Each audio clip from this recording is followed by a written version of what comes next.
Welcome in, latest episode of that SEC podcast. I'm your host, Michael Bratton. Go by SEC Mike on the Twitters.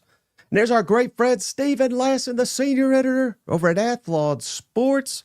Stephen, how are you? Hey, Mike, I'm doing well. It's good to be talking some SEC ball with you. We got SEC Media Days. We just had Big 12 football, Monster Energy, whatever it is now, Media Days last week. So excited to be talking some ball. We've got, just under 50 days until kickoff. The days are just flying by, aren't they? They are. And I know college football is right around the corner, Stephen, when Media Days rolls around. So we're excited about that next week.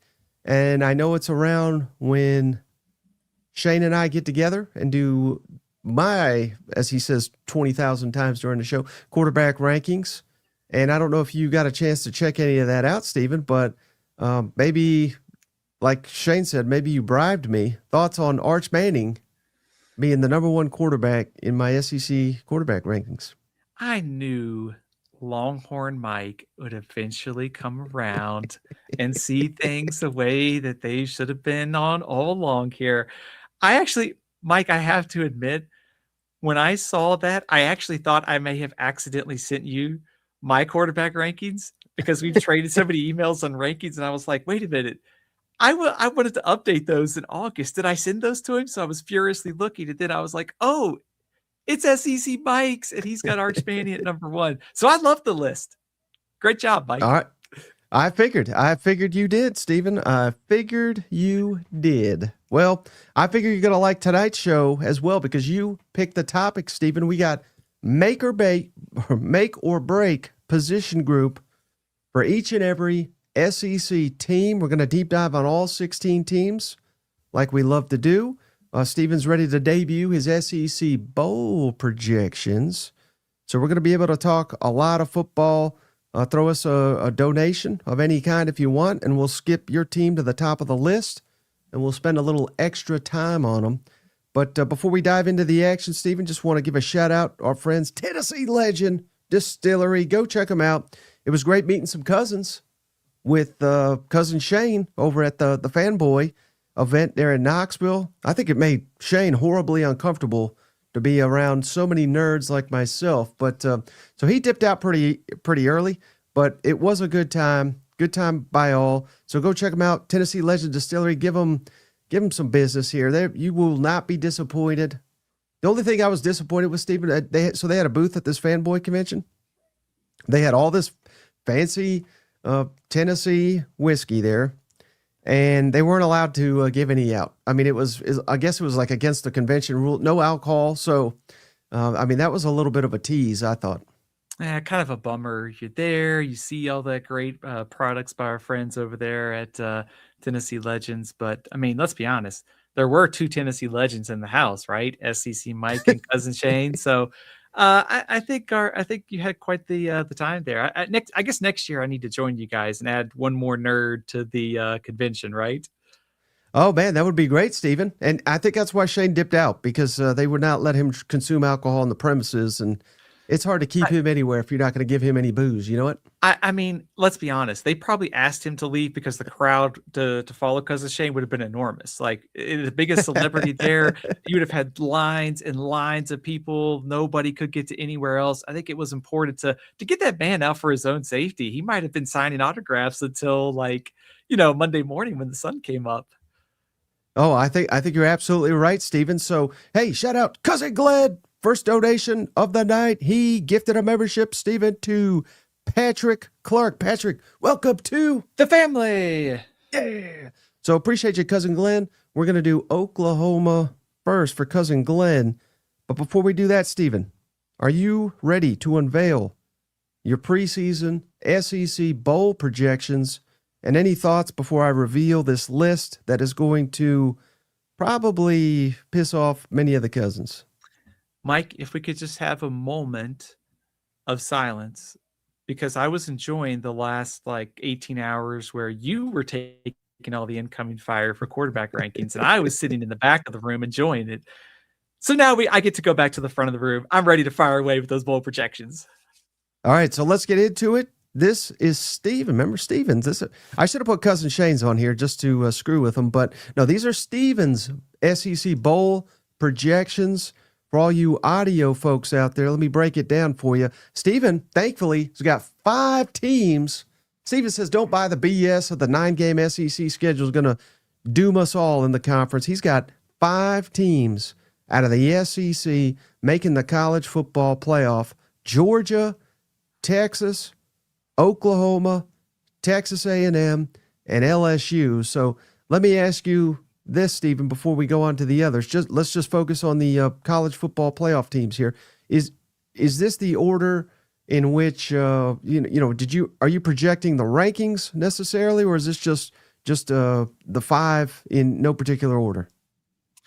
Yeah, Mike, that's actually how I see the committee kind of slotting those SEC teams in. Wherever they are in the 12-team field, I do think Georgia is going to be the highest ranked SEC team, followed by Texas, Oklahoma, A&M, and LSU. And so when you get to those last couple teams in there, Oklahoma, A&M, LSU, and throw Ole Miss in here because they were just like the last team out when I did my projections earlier this offseason, Mike, I think we have to start, and I think this is going to be a conversation probably at SEC Media Days, is the 9-3 conversation, the 9-game schedule. Just because of how difficult some of these schedules are. You look at Oklahoma, certainly, Texas A&M, Georgia, Texas, LSU, all these teams play difficult schedules in the SEC. But I do think Georgia is my projected SEC champ. That's why they're the first team in order there. But I also think as you get to the back of this list, I would not be surprised if there are some 9-3 SEC teams that make the field this year. Okay, so again, playoff teams out of the SEC: Georgia, Texas. No surprise, this is Steven's list. Remember, Texas, Oklahoma, A&M, and LSU. So there would be 3 repeat teams: Georgia, Oklahoma, and A&M. 2 newcomers: LSU and Texas. Do you think there's a large divide between these 5, or is there anyone else you considered out of the SEC to make the college football playoff? Mike, I kind of feel like Georgia and Texas are kind of a step above the other 3. I think Oklahoma, Texas A&M, LSU. I do think Ole Miss is in this conversation too. I think those 4 teams are all really close kind of at the back half. Like, it wouldn't shock me if they're all fighting for like 7 through 13 in the playoff committee's rankings.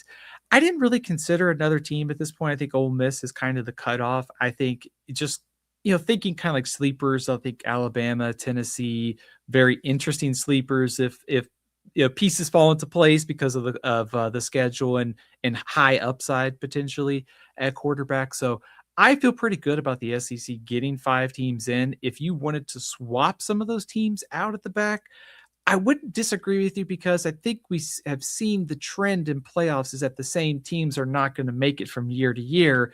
So that's my biggest area of kind of concern with these is the back half. I think you could see maybe some of these teams that made it last year aren't making it again this year. Yeah, no, that makes sense. All right, so for the bowl games, Steven's got Auburn in the Liberty Bowl against Kansas State. Oh, shout out Golish making a bowl game. Again, Liberty Bowl, probably not what they want, but it's a step in the right direction after the last couple years. Tennessee and Arizona in the Las Vegas Bowl. How dare you, Stephen? How dare you? Unless I didn't realize. Wait, Mike, I didn't realize Las Vegas Bowl was. Mike. Yeah, well, yeah, no, I think he's banned from that state, but or that city. But unless the Vegas Bowl is a playoff bowl, I disagree with you wholeheartedly there. ReliaQuest Bowl, you got Florida and Penn State. That would be a nice little matchup. And again, is that what Florida fans want? No, but it'd be a huge step in the right direction. Citrus Bowl, Ole Miss, Michigan. That would be a heck of a ball game as well. Music City Bowl, Carolina, Nebraska. How about that? Shout out Steven up. Gator Bowl, Bama, SMU. 2 playoff type caliber teams, according to some, not me, but according to many. Texas Bowl, Missouri, Oklahoma State. Man, that'd be a significantly step up for Oklahoma State. And then Gasparilla Bowl, Vanderbilt, Tulane. 2 teams, borderline playoff last year. Very interesting. Also, Mike, Mississippi State just missed the projections. My early projections this offseason had it 5-7. That Minnesota game's kind of the big swing game to get to 6 wins and get to a bowl game this year. But I do think when you kind of look at these projections, one thing that jumps to mind is, Alabama was they were just they've been kind of hovering in the like ReliaQuest, Citrus, Gator Bowl the last couple of years. So always trying to switch it up, like with some of these teams. You try not to get them to go back to the same location, kind of moved Alabama out of that ReliaQuest spot, bump Florida up to kind of get them to switch it up for the fan travel. That's always one of the considerations when you do this exercise. So you take that into account, but also look at some of these matchups and see, man, Florida, Penn State, Michigan, Ole Miss. If that works out, Trinidad Chambliss against a very good Michigan defense. Alabama and SMU can settle that playoff debate from 2024 where, who should have been the last team into the field. And Missouri and Oklahoma State, an old Big 12 rivalry getting back together. How about that? No, yeah, I mean, I think that makes a lot of sense. So I like a lot of these matchups, Stephen. We got a great question here from Cousin Ken. I don't know the answer, but I'm going to put you on the spot, Stephen. Maybe you know. Any idea where the Gator Bowl's played this year? Because I believe the stadium is under construction. That is a very, very good question. I am actually not sure about that, Mike, because of all the changes in the bowl system for this year. Let me get back to you on that one. Okay. Yeah, I mean, because that didn't even occur to me, but I know, they're having to move the Florida-Georgia game. It's the only reason I know that it's an issue. I think the bowl schedule that they released actually still had it in Jacksonville, which is what's confused me before. That is a great question. Okay, so maybe the construction will be done. I have no idea. Hey, shout out SEC Sean. Don't pull a cousin shade, Stephen. Have the Aggies in the toilet bowl this year. So no need to worry there, SEC Sean. Aggies got them in the college football playoff. How firm are you on that one, Stephen, given that Coach Elko got them to the playoff last year? Everybody likes to point to the schedule being significantly more difficult for A&M this year. How confident are you that A&M can get back there? Mike, I think they fall into that category that we kind of talked about with Oklahoma, LSU, Ole Miss, of sort of being like, you're looking at maybe some 9-3s getting in the mix. Also looking at history, just kind of like we look at the trend line. Like it's been really hard for teams to make multiple back-to-back appearances. So I think to some extent they're fighting a little bit of history there. However, what I do like is the trust factor that I have in Mike Elko. You also, I think, Marcel Reed, experienced quarterback, coming back. I like the weapons at receiver, and I like that defense too. So I don't necessarily think that I'm 100% locked in. I think they fall into that category of kind of like a bubble team where if they were one of the last teams out, it wouldn't surprise me. I feel a lot better about like a Georgia, Texas. I think A&M, Oklahoma, LSU, Ole Miss are the kind of the four that I was kind of fighting. I'm trying to figure out like where's the regression, where's the progression going to be. But I think if you just want to kind of boil this down, like why would you put A&M back in there? I think it's talent. I think it's trust factor in Elko, great defense. And I think they'll figure out the offense as they go along. And that offensive line is kind of like one of my biggest concerns, but also like the floor that they have with all the transfers they brought in. Okay. No, I think that's fair. Just asking that for SEC Sean. Again, I'm not picking it apart here, but all right, Stephen, are you ready to move on to the big topic for today? Position groups that'll make or break each SEC team this fall. Mike, let's do it. I'm excited to talk about this because I feel like we've talked about offensive lines, we could talk about quarterbacks, but there are some other positions I think that'll make or break some of these teams, right? I think so. And I purposely tried to pick other than the offensive line because I know Steven's going to say 9 offensive lines if I had to guess. Again, I never see his list. He never sees by it. So for Cousin Gled, shout out Cousin Gled with the nice donation. Let's do Oklahoma first, Steven. I'll let you go first. Position group that'll make or break the Sooners this season. What do you got for Oklahoma? All right, Mike. I apologize. I am going to start out on a very, very obvious note. Let's talk about the offensive line at Oklahoma. You could maybe list the running backs. But I think if you just think about this offensive line of how much it could open up if this group takes a step forward, the run game is better. John Mateer's got more time to throw. He's more comfortable. You also had a pretty young nucleus of talent last year. If that group takes a step forward, just think about the ways that this offense could open up. And the way that I thought about this is I kind of went almost looking at the position rankings we've done this offseason and said, those plus your trust factors. Yeah, we just talked about like the trust factor with Mike Elko and the defense. And I thought, okay, I trust Brent Venables on defense. We could talk about depth and all that. I just think when you go back to it, you feel pretty good about Mateer. You like the weapons at receiver. And I just kept coming back to the offensive line. It's got to be it. They got to be able to run the ball and they got to protect John Mateer better. It's boring, Mike, I know, but that's my pick for Oklahoma. Okay, Stephen. Again, I've had a good idea or feeling that you were going to say that, so I went somewhere different. Shout out one of the cousins here, cousin Wes. He says it's got to be running back, make or break Oklahoma. I get that too. Again, not a bad answer, but I went somewhere completely different.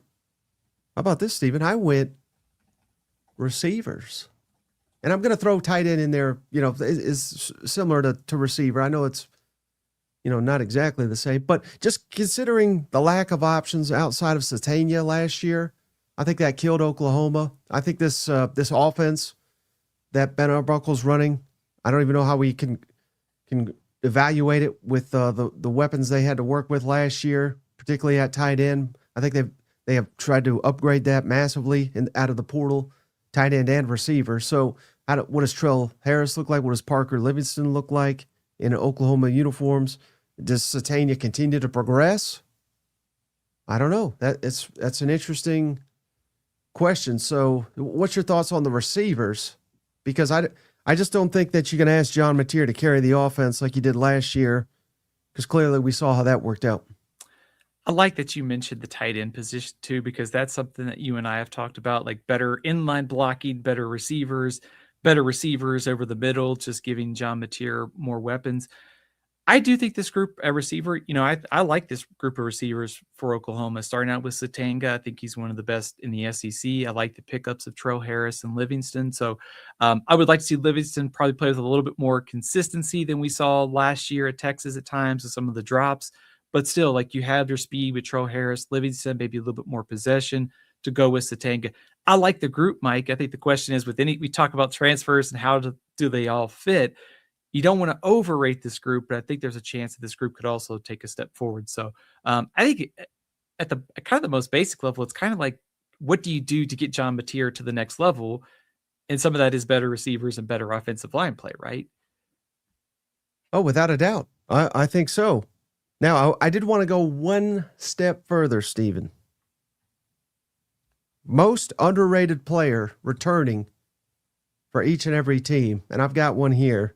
I just wanted to throw this little wild card at you and see how you respond, because there's a lot of good players returning for Oklahoma, and I didn't quite know underrated. You know, everybody's got a different definition of underrated, but I'm going to say defensive lineman Jaden Jackson. What's your thoughts on that? Again, most underrated player that's returning, not a newcomer, but someone that's been on the team before. Jaden Jackson, most underrated Oklahoma Sooner. I like that call. It's hard to pick underrated, because sometimes I think about even like a Kip Lewis, and I know he's probably properly rated on the preseason, certainly in the Athlon Sports All SEC team, he's properly rated. But Mike, you know what I mean, of how some players kind of are flying under the radar nationally before a season starts, and you think about maybe some guys like a Kip Lewis who have been really good. But I do like the call of Jaden Jackson, because you think this year going to have to take on a larger role. You've got David Stone.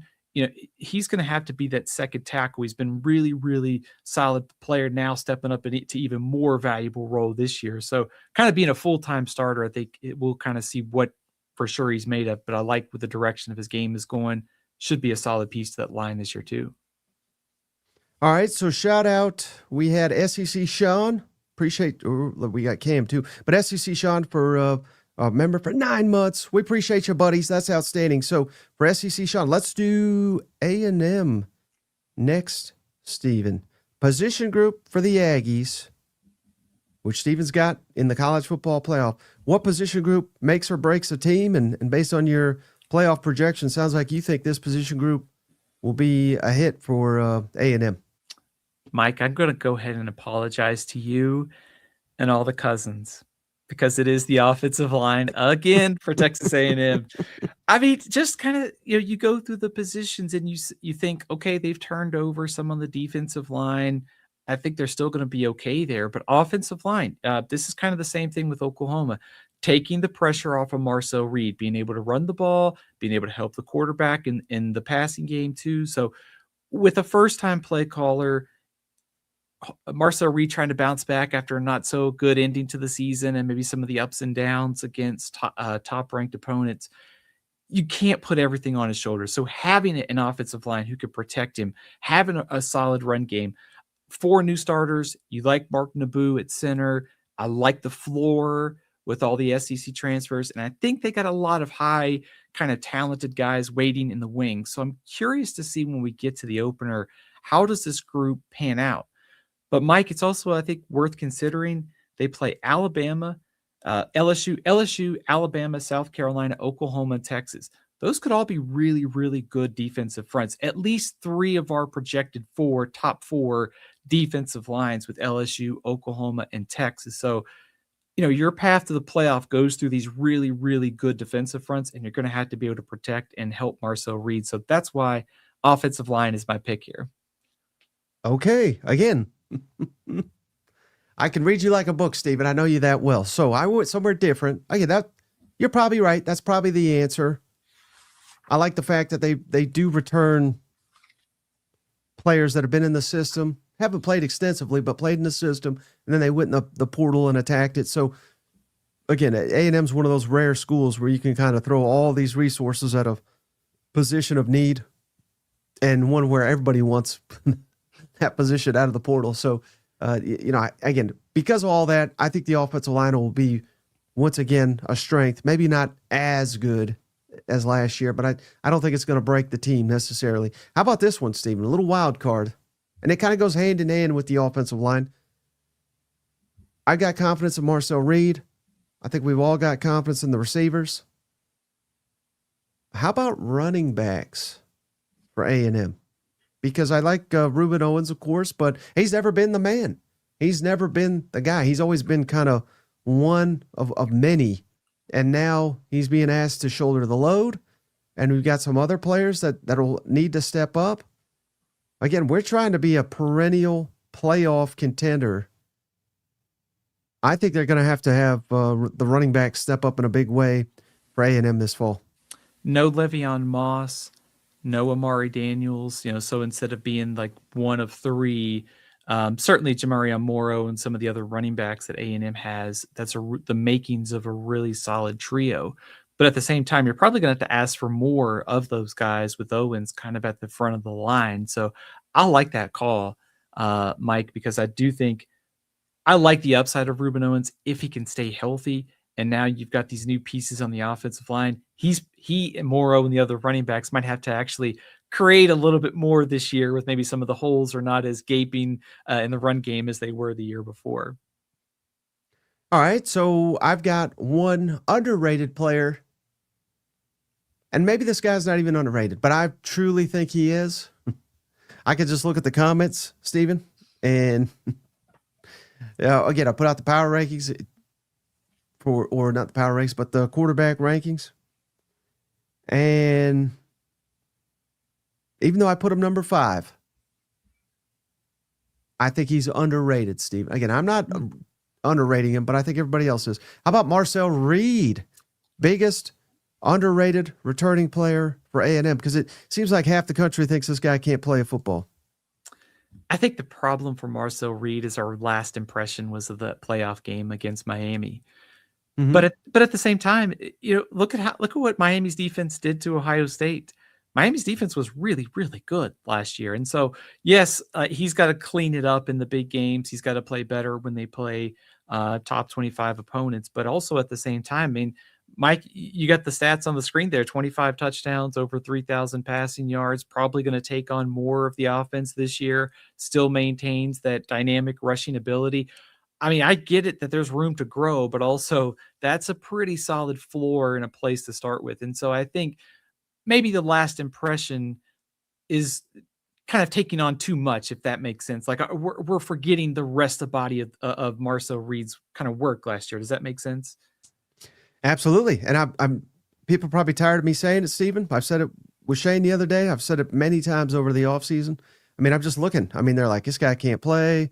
I've seen him, decision making. I mean, my God, they won 11 games last year, and he was at times was unstoppable. So I think the point is, Stephen, like we watch enough of these guys.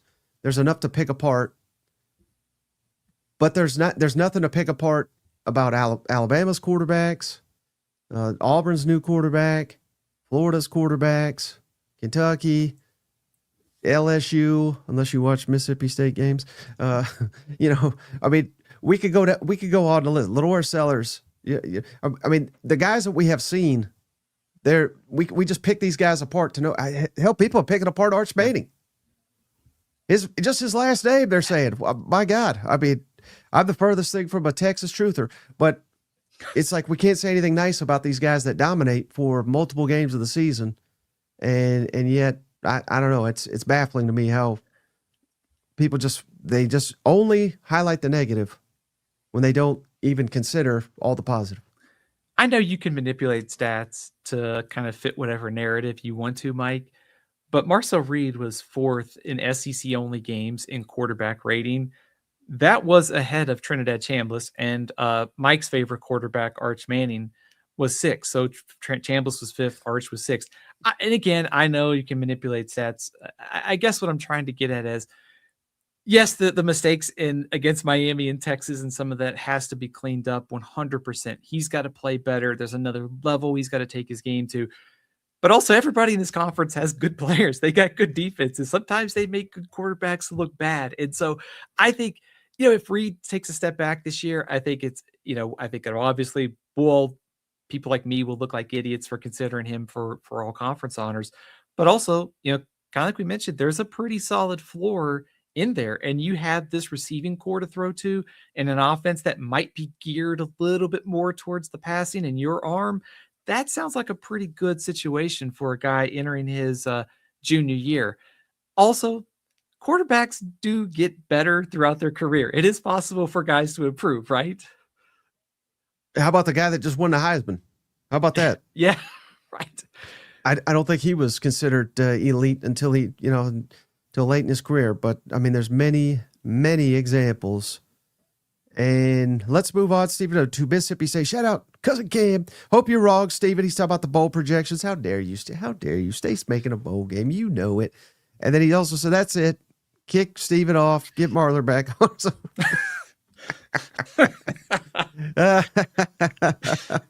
No, we will not go down that road. But all right, so let's go Mississippi State. Stephen, position group for the Bulldogs that'll make or break the team. What do you got there? I promise this is not a repeat. Don't you say it. Offensive line, Mike, because you got to protect the franchise. That's Kamario Taylor. Got to clear rushing lanes for Fluff Bothwell. 3.2 yards per carry in SEC play last season and 45 sacks allowed. That will not get it done this year. And yes, Kamario Taylor is very mobile. He can escape. I know that Jeff Lebby ended spring practice with optimism. I totally understand that. I've also heard for years coaches being very optimistic about a group, and then the first game they are absolutely blitzed by something, and that narrative for improvement quickly falls apart. So I think just looking at this group, like guys like Blake Steen coming back, help. Cannon Boone is at center, but I'm looking at like Miles McVay, Shumpert Perkins, like maybe the two starting tackles are guys with not a lot of experience, and 9 games in the SEC with these defensive fronts. That is paramount that they get this group fixed. The reason why I didn't go with defense, Mike, is I think there's a level of respectability that Zach Arnett is just going to come in and bring to this program right away. So I look at it as I think the defense is going to be better. But I think that in order for this team to make a bowl game, they've got to protect Taylor and they've got to get to that high scoring level because the defense is going to force some turnovers and get the ball back to them. If they can't protect Taylor, they can't go bowling again. That's why I went with the boring old pick of the offensive line. Yeah, I mean, I think you almost have to do that. So again, I didn't want to completely ignore the offensive line. So I'll agree with everything you said, Stephen. I'm just giving you a hard time. But for Mississippi State, it is the offensive line. I think that's the obvious one. And I think they've got a lot of pieces to work with. But if they don't get this offensive line worked out, then it's going to be a nightmare. And this is going to be the last season for Jeff Lebby. But I will say this, Stephen, and I truly believe this. And I think it's a big reason why a lot of these coaches, Lane Kiffin, Josh Heupel, Jeff Lebby, now Kendall Briles, why they run this system, part of the reason, Alex Golish, part of the reason, Stephen, I don't think you need elite all SEC offensive linemen for this scheme to work. Now, of course, would it help? Yes. And we have seen guys like, Darnell Wright for Tennessee, that was when they were at their best. They had that guy. You know what I mean? So, yes, of course, you would want that. But, again, every year, Tennessee offensive line was a huge question mark last year. Their offense wasn't a problem. At Ole Miss, they've had good linemen. I'm trying to think of any of those guys that made the NFL or all SEC. I mean, I'm not – none exactly come to mind. I'm not trying to bash them. They are good, very good players. But you don't need the linemen that Bama and Georgia are always after. The scheme helps, if that makes sense. So that gives me a lot of confidence that they don't necessarily have to have all kinds of all conference players at Mississippi State to have an effective offense. I would agree with you on that one. I think there's kind of like a baseline that I think that they have to meet on the offensive line this year, or whether it's like in years past. But I do think like with the way you can run this offense with the kind of like the wide splits and the receiver and the spacing you can get with the right playmakers, the right quarterback, you get a chance to pop the big plays. You can get it to the guys in space and they can block it up and scheme it up and create those big time plays that we've seen, whether it's Jeff Lebby, Lane Kiffin, or some of these others. So I would agree. Like, I don't think we have to see this group be a top 4 group in the SEC. I think what worries me is like the starting point here is they were probably at the bottom of the SEC last year in offensive line rankings. And when I say bottom, I mean fit them in wherever, 12, 13, 14, 15, 16, wherever they were kind of in your rankings. Is it possible to go from there to middle of the pack or just kind of like an average offensive line? And I think offensive line is just such a tough position through the portal to find the right mix. Maybe they've got it now a couple of years in recruiting and development, but I think they're starting at a much lower baseline. I think that I feel comfortable with trying to project improvement out of this group this year. All right, Stephen, as far as most underrated Mississippi State player, I think, their fans are well aware this guy's really good, but I don't know if the conference fans are too familiar with. Shout out linebacker Zachary Tillman. Being coached by Zach Arnett, I think that helps. I mean, maybe that's cheating, but I kind of I factored that in where that guy's such a good linebacker coach. Last time he was at State, we had, one of the best duos of linebackers in the Southeastern Conference. This guy knows how to coach linebackers, and I think he'll get the most out of Tillman, and he could be all SEC this year. I like that pick. I was going to say like Tillman, Jalen Smith. I know Mississippi State fans know how good Isaac Smith is, but also think maybe there's a little bit of a rebound in there. He had like 127 tackles 2 years ago, didn't have as much production last year. But I think some of those guys at linebacker or safety, somebody from Mississippi State in this defense could really take off under Zach Arnett. So, Mike, good call. I would also argue maybe even, I know maybe this is silly to suggest this, but maybe Anthony Evans is a little bit underrated too, just because, Brennan Thompson's gone. Maybe some people don't realize nationally how productive Anthony Evans was last year and how productive he could be in 2026. No, I think that's another great selection by you, Stephen. And I also think it's a great selection by Mizzou fan 20 or 7. Excuse me. He gifted 20 memberships.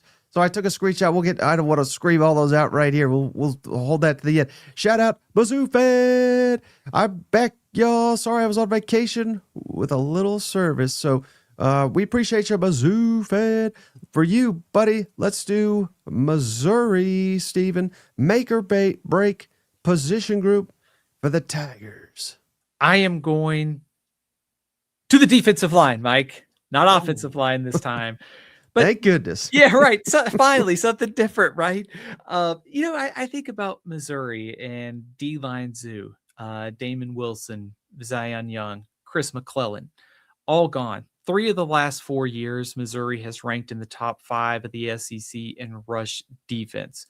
A lot of new faces got to step up this year. Dara Smith, Marquise Gratial, Jalen Marshall. You've had some guys in the program that you're going to have to ask more of, plus some transfers. So the track record is very good, but there is also a lot of turnover here, and that's why I think defensive line is critical. Also, even more critical given what is going on with the turnover in the secondary. I'm probably most concerned about Missouri's secondary, but I think you can overcome that by being able to stop the run, being able to get after the quarterback. That's why I got defensive line as my biggest position group to watch.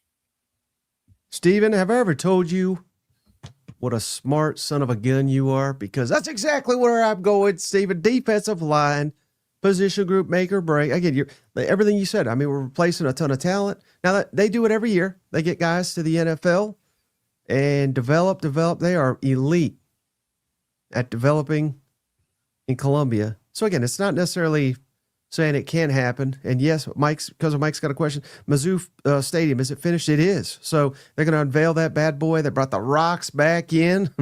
Didn't have the rock. I think they were temporary rocks or whatever last year. So they're back. Missouri's back, baby. But that defensive line will be huge. The whole entire defense.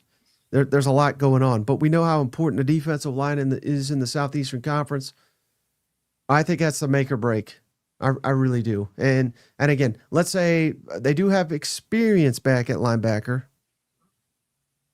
Let's say they have really good linebackers, and heck, defensive backs, question mark, just like you said, Stephen, even though they got talent and experience there as well. Let's say the defensive backs are awesome, Stephen. If the defensive line doesn't hold up their end, the defense is going to be terrible. Yeah. You can't, that's the one position group. You cannot be weak in this league. So again, not saying they're going to be terrible, but if they don't get it solved, then that'll be their undoing. I think when you just look at Missouri's defensive positions, I actually feel pretty good about their linebackers, kind of like you mentioned with Nick Rodriguez, Robert Woodyard coming back. The one thing that jumped out to me when putting this list together, looking at the schedule, because Kansas has got 2 pretty good running backs. You got Mississippi State with Fluff Bothwell. Missouri plays Jaden Baugh. They play Reuben Owens. They play Keywan Lacey. They play the Arkansas's got a pretty good duo. They play Texas. They play Georgia's running backs. And then what we think is an improved offensive line and run game at Oklahoma. I guess that kind of sums up to me the challenge here is you've lost some really good frontline talent. You're asking the second stringers to kind of become starters, play more snaps. How do you backfill that depth, especially against that schedule of really, really, really good rushing attacks they're going to face this year? I agree. Hey, shout out Dusty. Musty Busty. Hopefully I didn't butcher that. Shout out. Hey, Cousin Mike, you going to be in Nashville for Ole Miss Louisville game? Yeah, so I live here. So I will be in town. And just a little, we don't have much to share, but I did want to bring attention to this. I was talking to our friends over at Tennessee Legends, Stephen, and we've got a location here in Nashville. They are trying to figure out a venue for us so that all of our, a venue just for the cousins to come hang out, watch some football, drink some Tennessee Legend, and first round's on us if you want to make it out. So, and that won't be just for Ole Miss fans. That's for any fan that wants to come by. But again, we don't have a location or a date or a time yet, but we're working on doing something because I think it'd be fun to hang out with the cousins and watch some football. Mike, 100%. But the best part about this is we're close enough to where we can actually start thinking about these games, right? Like you can start planning for week one with Ole Miss and Louisville and Nashville. Man, it's almost here, right? I mean, media days of the season. I'm so excited to start actually getting some games. We've talked about these teams. I can't wait. So thanks for getting me even more excited about the season. Well, I appreciate it, Stephen, but I fired up to talk most underrated player from Missouri. I keep hearing great things about safety Santana Banner. Stephen, he's one of the fastest, if not the fastest player on the team. It's going to be his time to step up, come in the starting rotation. Thoughts on him being an underrated returning player for Mizzou? Mike, I think he was third in the SEC or third on Missouri last year in tackles. So it's kind of one of those things where he's not considered a returning starter, but you feel good about having somebody with that experience stepping in because of his play last season. So I think a perfect kind of transitional piece too, with the turnover at corner, to have somebody with experience in this scheme coming back is really valuable. So I like that call. I'll even go a little more boring for you, Mike. I do think Brett Norfleet is underrated too. Like he's had some injuries. I know. We'll see if Chip Lindsey and Austin Simmons can maybe utilize him even more this year too. So I think Brett Norfleet maybe a little bit underrated nationally. I know Missouri fans know how good he is though. I think so as well. All right. Hey, before we move on real quick, Stephen, I just want to give a special shout out. Like you said, the game's right around the corner. You're going to go to a game. Maybe you don't have season tickets. Go check out our friends over at SeatGeek. Come on, Stephen. SeatGeek.com. Promo code SEC10. Get you 10% off your order over at SeatGeek. And if you're unfamiliar with SeatGeek, it's a pretty phenomenal website. Over 35 million users for SeatGeek.com. Promo code SEC10 for college football, NFL, basketball, baseball, even concerts, and I believe like performances like plays. I don't know if that's still a thing, but they're telling me to tell you guys that. Go check it out. You go to an event, check it out and see if it's on SeatGeek first and just save you 10%. That's all we're trying to do. I'll put a link in the show notes. That's SEC10 over at SeatGeek.com. And Shane's favorite thing about it is they give you a little blueprint of the stadium so you can see how close you are to the concession stands and the restrooms, because I think that's more important to Cousin Shane than the actual game. Mike, hey, you got to know where the important stuff is, right? You know the game's going to be good. You got to know where to get the food. You got to know where to get up and use the restroom. Hey, let me ask you about our friends at SeatGeek, because I was debating this the other day. What is the more anticipated game for week one? So if SEC Mike had an unlimited budget and our friends at SeatGeek got that great promo, Clemson at LSU or Ole Miss and Louisville, which one do you think is going to end up being the better must-see game for week one? I think Ole Miss, Louisville for sure, just because now there's uncertainty with a little bit with LSU as well, but I don't know. I mean, I think Ole Miss could, be so good they like win the national championship type good, or they could completely fall apart. Whereas LSU, Clemson, I think Clemson is going to be not that good, and I think Louisville is going to be really good. So I guess maybe I'm answering it because I'm a little bit more intrigued with Ole Miss and what they can accomplish this year and how good Louisville can be. Whereas I think both Clemson and LSU are slightly overrated. I was going to go with Clemson and LSU because it's almost the disappointment bowl from last year. Like Clemson was super disappointing. They were projected to, maybe some people picked them to make the national championship. They finished 7-6. LSU was really disappointing, but it feels like LSU's got the optimism, whereas Clemson's like, what's going on here? Can they turn it around? So I would go with that just because I think LSU might just be starting to scratch the surface of who they are. And I think just to get a kind of up close look at them in week one and kind of see the progression under Lane Kiffin's debut. I mean, it's hard to pick against that one. And then of course there's all this uncertainty with Clemson too. I guess you can't go wrong, right? You can't, but I tell you, Token will tell you you're wrong, Stephen, because he said, Ole Miss going undefeated. Mike said undefeated. So let's talk Ole Miss. Stephen, who is the make or break position group for the Rebels?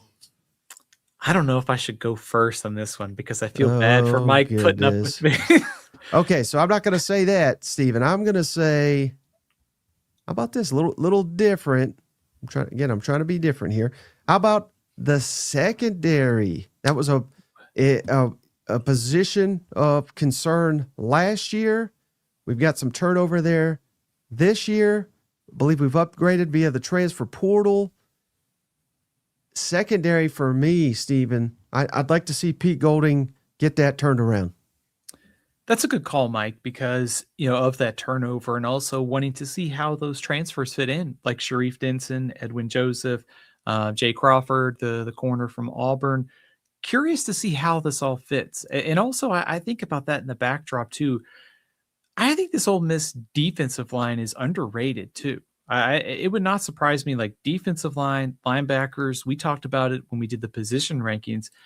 I think this defense is going to take a big step forward this year. And you've got this good defensive line that could be top half of the conference. Same thing for linebackers, which only helps the secondary. But if it does, the defensive line maybe doesn't take that step forward, your secondary is going to be under fire right away. So I like that call much better than my boring pick of offensive line. Because you trust Trinidad Chambliss, you trust Keyvon Lacey, but the tackle spots, I mean, Terez Davis, Tommy Kinsler, Carius Kern, those guys are, you got to find two tackles out of that mix. I know Chambliss is so good on the move, but man, I want to keep him healthy for the entire season.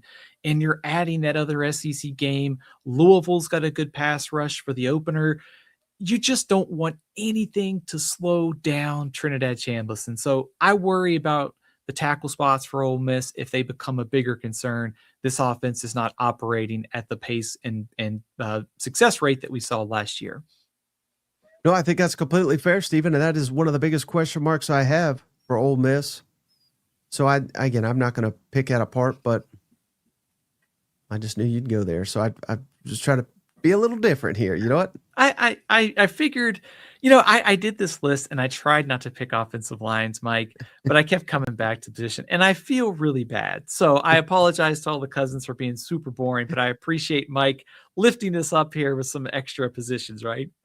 And keep in mind, this was Steven's idea. So I knew as soon as he suggested, I was like, well, he just wants to talk offensive lines. But I kid Steven. But, appreciate your token for $10. I'd say I'm back, but the truth is I never left you. I'm like, Evitas, we appreciate your token. Say it again, token.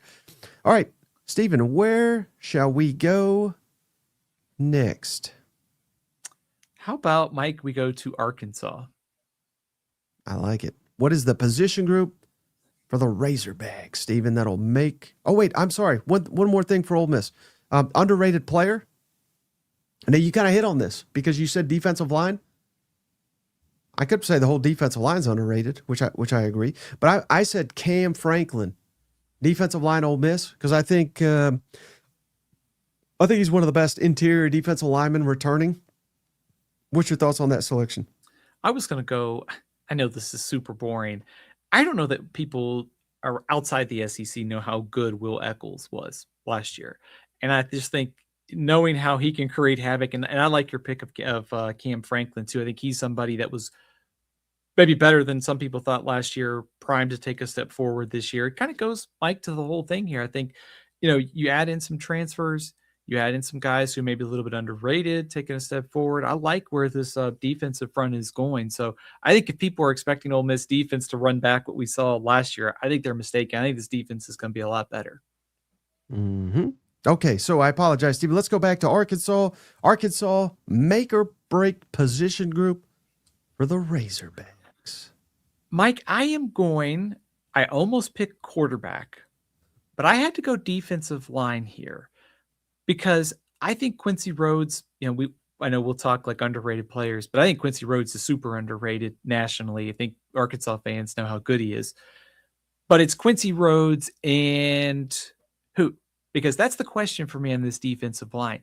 Like Hunter Osborne, David Oki, Steven Souls. Like these guys are all transfers that they're counting on to come in and play a lot right away. They need a better pass rush. They've got to stop the run better. They gave up almost 190 rushing yards a game last year in the SEC. Think about the secondary problems that Arkansas has had. If you could stop the run, if you get after the quarterback, all of a sudden you can help your secondary out. So I looked at this as I kind of trust Arkansas from an offensive standpoint to generate enough production.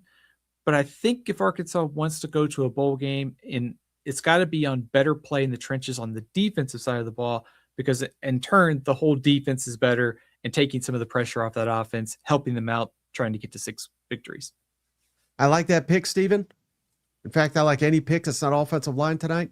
So good job by you. But maybe this sums up the state of Arkansas, and particularly the defense. And again, I'm not trying to pick them. I mean, I feel like they have some of the best damn fans in the country, Stephen, and they've been nothing but been getting kicked here lately because they've been so awful, the team, not them. But I'm saying defensive backs, because by some of the projections I've seen, Stephen, I believe they only return one player in the secondary that's projected to be in the 3 deep, not 2 deep, 3 deep from last year. So for me, it's defensive backs. Again, maybe I'm wrong. Maybe you're right. Maybe I'm right. You're wrong. But whatever. It's defensive line, defensive backs. I mean, the fact that we're like splitting hairs here, flip a coin, I think that kind of sums up the state of the defense there. I think it also sums up the state of defense, kind of like you said, with the projected 2 deep or 3 deep, when you see it's like transfer all across the board at corner and safety. In some ways, that's not a bad thing because of how bad they were last year. I think opponents completed about 65% against the secondary. So it's almost like they were bad. They've turned over some personnel. Maybe they've recruited over some guys too. It's not the worst thing necessarily to start over. So I think you could kind of tandem those two things, because I think if you're Arkansas, if you can stop the run, you get a little pass rush that helps the secondary, but also if the secondary is just better in coverage, then your defensive front's going to have extra help too. So it kind of feels like those two things in tandem are kind of going to make or break this Arkansas defense this year. And again, I swear, I'm not trying to be negative, right? But I'm seeing some positivity from a lot of the media in Arkansas, which again, I think it's always great to sell positivity. We do it all the time on this show. But I also, I'm just kind of curious. I'm kind of scratching my head, Stephen. I'm seeing a lot of optimism that the defense will be much improved in Fayetteville. Does that surprise you at all? A little bit. I need to see it before. I would have optimism because they hired Ron Roberts. You know, the coordinator hire of the changes last year, like it feels like they have an actual SEC defensive coordinator. I just don't know from a personnel standpoint if enough personnel is there for this group to take a massive step forward. Coaching can help. I just don't know they're going to have enough guys here that are like all SEC, high caliber guys that are going to turn around this defense in year one. So I like improvement. I'm just not sure I'm there yet on this group being massively improved, unless everybody that they've recruited from the portal was just massively better than they showed at their previous stops. And maybe they are. Maybe they are. And speaking of Razorback, that's underrated. Now they don't have a lot of players returning, so this was a little bit difficult for me, Stephen. I went with running back Braylon Russell, who I hear he's lost a lot of weight. I hear, not that he was overweight, but he was kind of a bigger back. I think he's still probably big, but now he's more powerful. I think he's poised for a big year. I agree with you. I think there's kind of like that thunder and lightning tandem that you could see with Sutton Smith, with Braylon Russell, kind of Russell being the bigger back, Sutton's maybe a little bit more all around, bring you a little bit of quicker hitting stuff. Also, Arkansas, I think Mike also has, I think the makings of a pretty solid offensive line too, with Kittler, Branham, throwing Bryant Williams, the transfer from Louisiana. I think they've got the makings of a good offensive line. And that kind of gets at, when you just look at this team, I don't know this offense is going to be as good as it was last year. I think there's obviously some question marks at quarterback, but still, there's still some really solid pieces to where this group could be productive enough to where it at least gives you a fighting chance in some of those SEC games as the season progresses. All right, Stephen, how about for the legend Stephen Up? Let's do some Alabama. Make or break position group for the Crimson Tide. Mike, I apologize. Stephen up, I'm sorry. Let's talk about the offensive line because I am worried about this group. I think Keelan Russell is going to be really, really good. I think he could be a star maybe as early as this year for Alabama. And if it's Austin Mack, I think he's going to be pretty good too. I also trust Kane Womack on defense.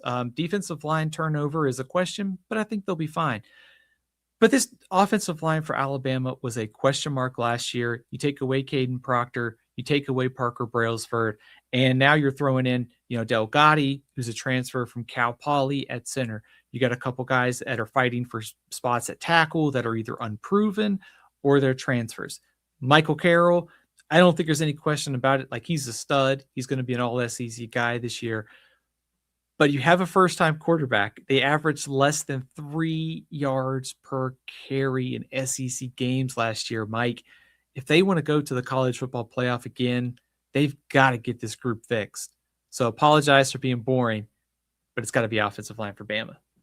Yeah, no, you're absolutely right, Steven. So again, this is one where I did go offensive line, even though I knew you'd say it too. But it's the right answer.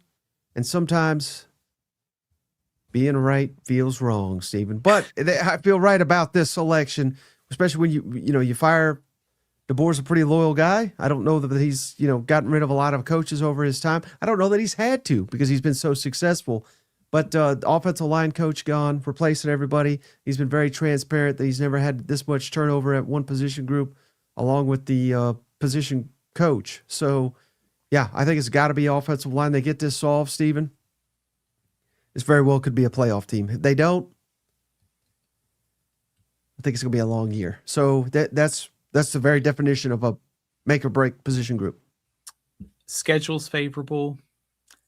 Potentially a superstar quarterback, top 5 secondary in the country, potentially two great receivers with Brooks and Coleman Williams. There is a lot to like about this team.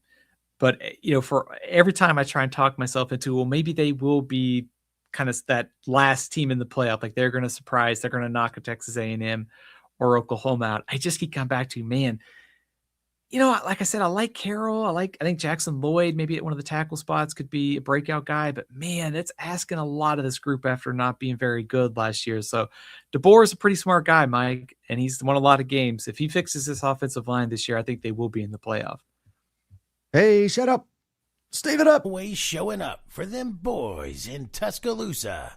It's Steven up. Roll Tide. Thank you, Steven up. Still love you, Lassan. Thanks for always being on Mondays. I expect the backfield to be much improved. Again, thank you, Steven up. We appreciate your support. He's here every show that he can, and it's dang near every single one of them. So we do appreciate you, buddy.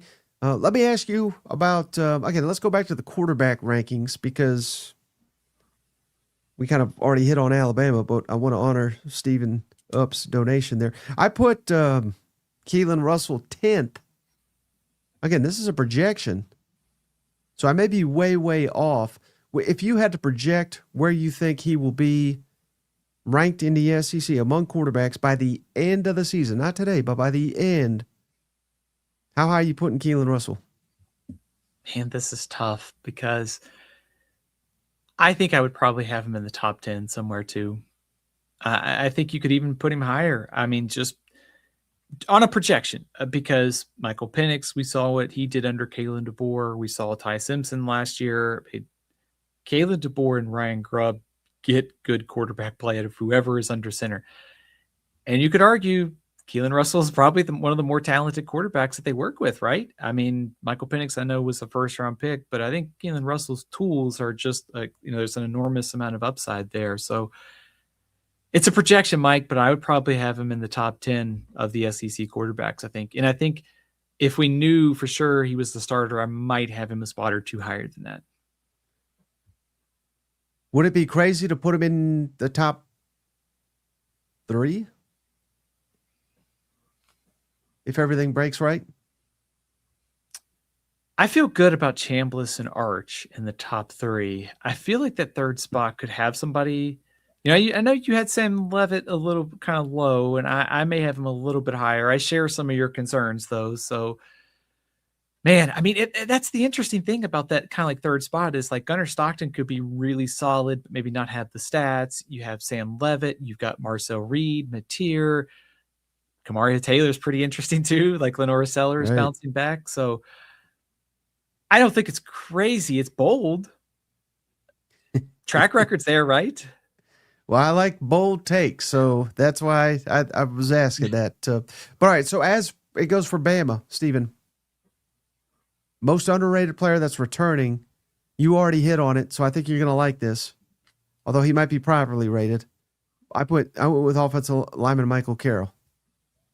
I think he's got to be, doesn't? I mean, he's like kind of like the leader of this group and pretty solid as a freshman. I think I had him second team. I voted him second team All SEC, All Conference for this preseason. So, Mike, I'm with you. I think given all, and it's kind of tough to separate the offensive lineman individual from the group, but and then we saw like still Caden Proctor, Parker Barrelsford, were probably accoladed at the end of the year.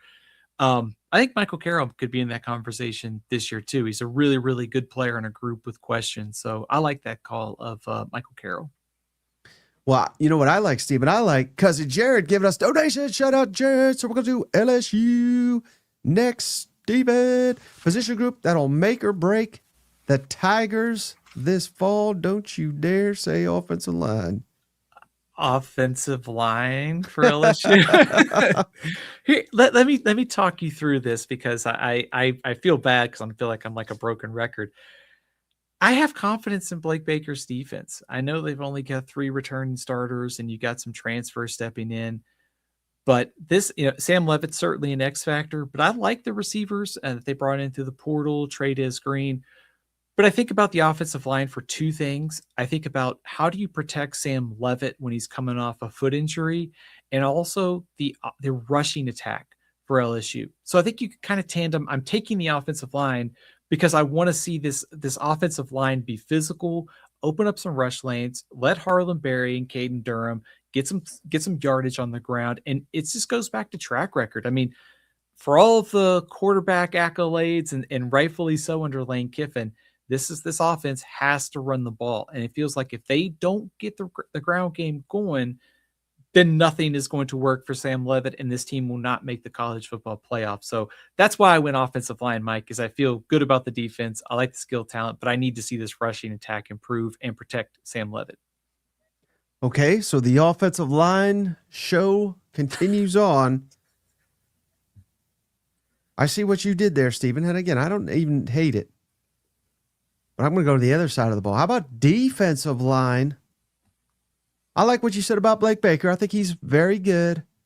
I got confidence in these linebackers. I got confidence in this secondary.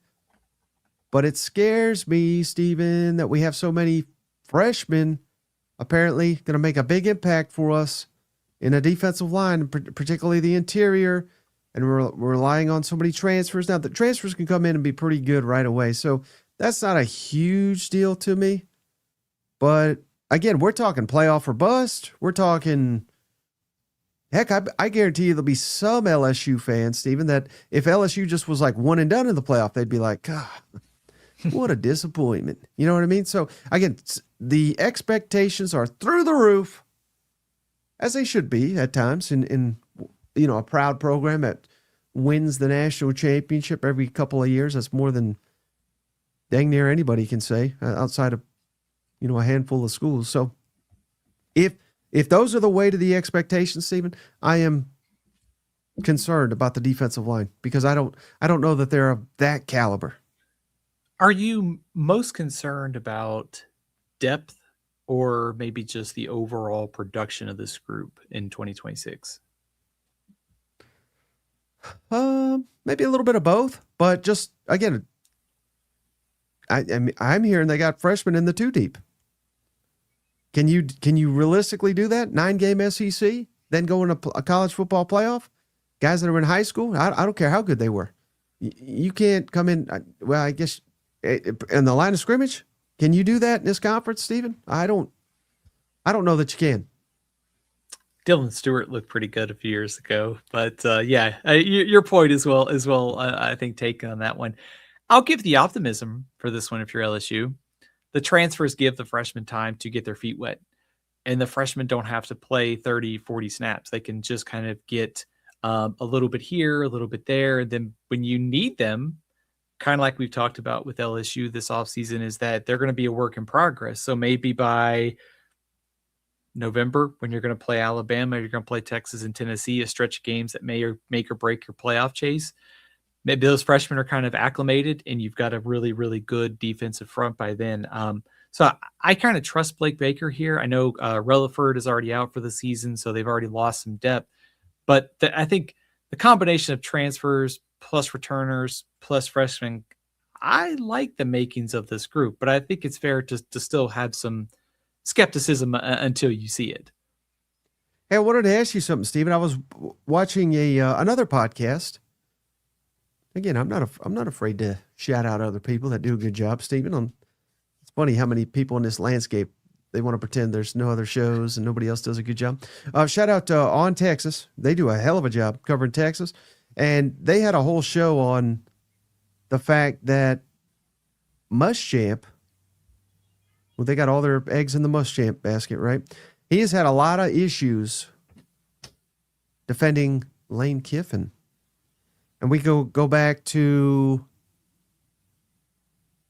some of the Georgia Ole Miss matchups, of course. And then they made an interesting connection that I had forgotten all about, Stephen. But and maybe it's not fair, but again, at the time I think Ole Miss and South Carolina were similarly profiled teams.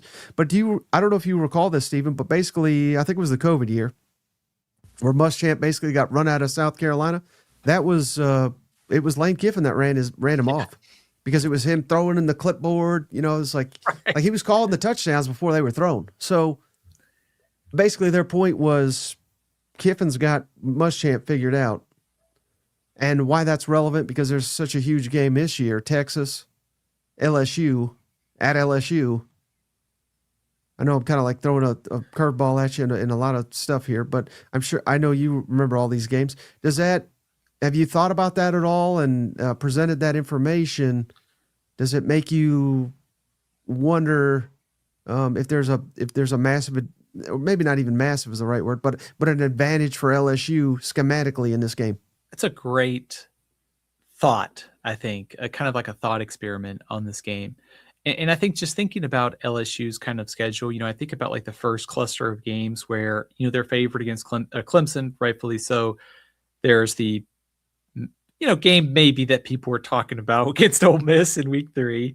And then you get Texas A&M in week 4. It feels like those two games, like that stretch and also the Alabama, Texas, Tennessee stretch late in the season. And so why I think that Texas kind of note is important is it's not crazy that LSU may need to run the table in November to get to the playoff. And so you have that advantage. And before they get to that stretch, there's that off week between October 24th and November 7th when they play Alabama, then Texas. So in theory, this sets up well for Kiffin and LSU because maybe you're peaking at the right time. You've got as kind of a schematic edge maybe against the Texas team. Arch is coming back to Louisiana. Maybe he's a little bit too hyped up like we saw last year early in the season. That I like the way LSU schedule sets up this year for a run at the playoff. Ooh. Well, again, yeah, you picked them to be a playoff team, so that makes sense. All right, in terms of LSU player returning, underrated returner, this was difficult because they don't have a lot of returners at old LSU, portal champs now, I guess. But how about this one, Stephen, off the radar? This might not be a good selection. Again, this was difficult, but I've heard a lot of good things about offensive lineman Bo Bordelon, I don't believe he's ever started, but they project him to start this year. That's my selection. Again, that may be a bad one. I think that'd be a good sign for LSU that if he took a step forward and was starting, because that would mean that he beat out some of the transfers that they brought in.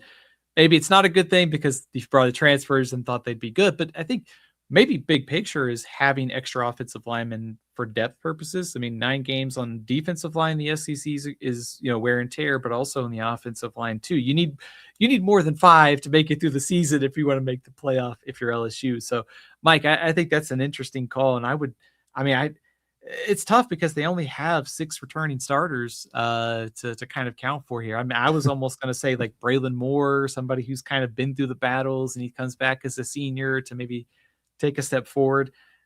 Mike, I hate to even say this, but do some people nationally know how good Trey'Dez Green is going to be in this offense? I know I wouldn't necessarily pick him as underrated player, but I do think maybe there is some undervalued nationally for what he could do in this offense.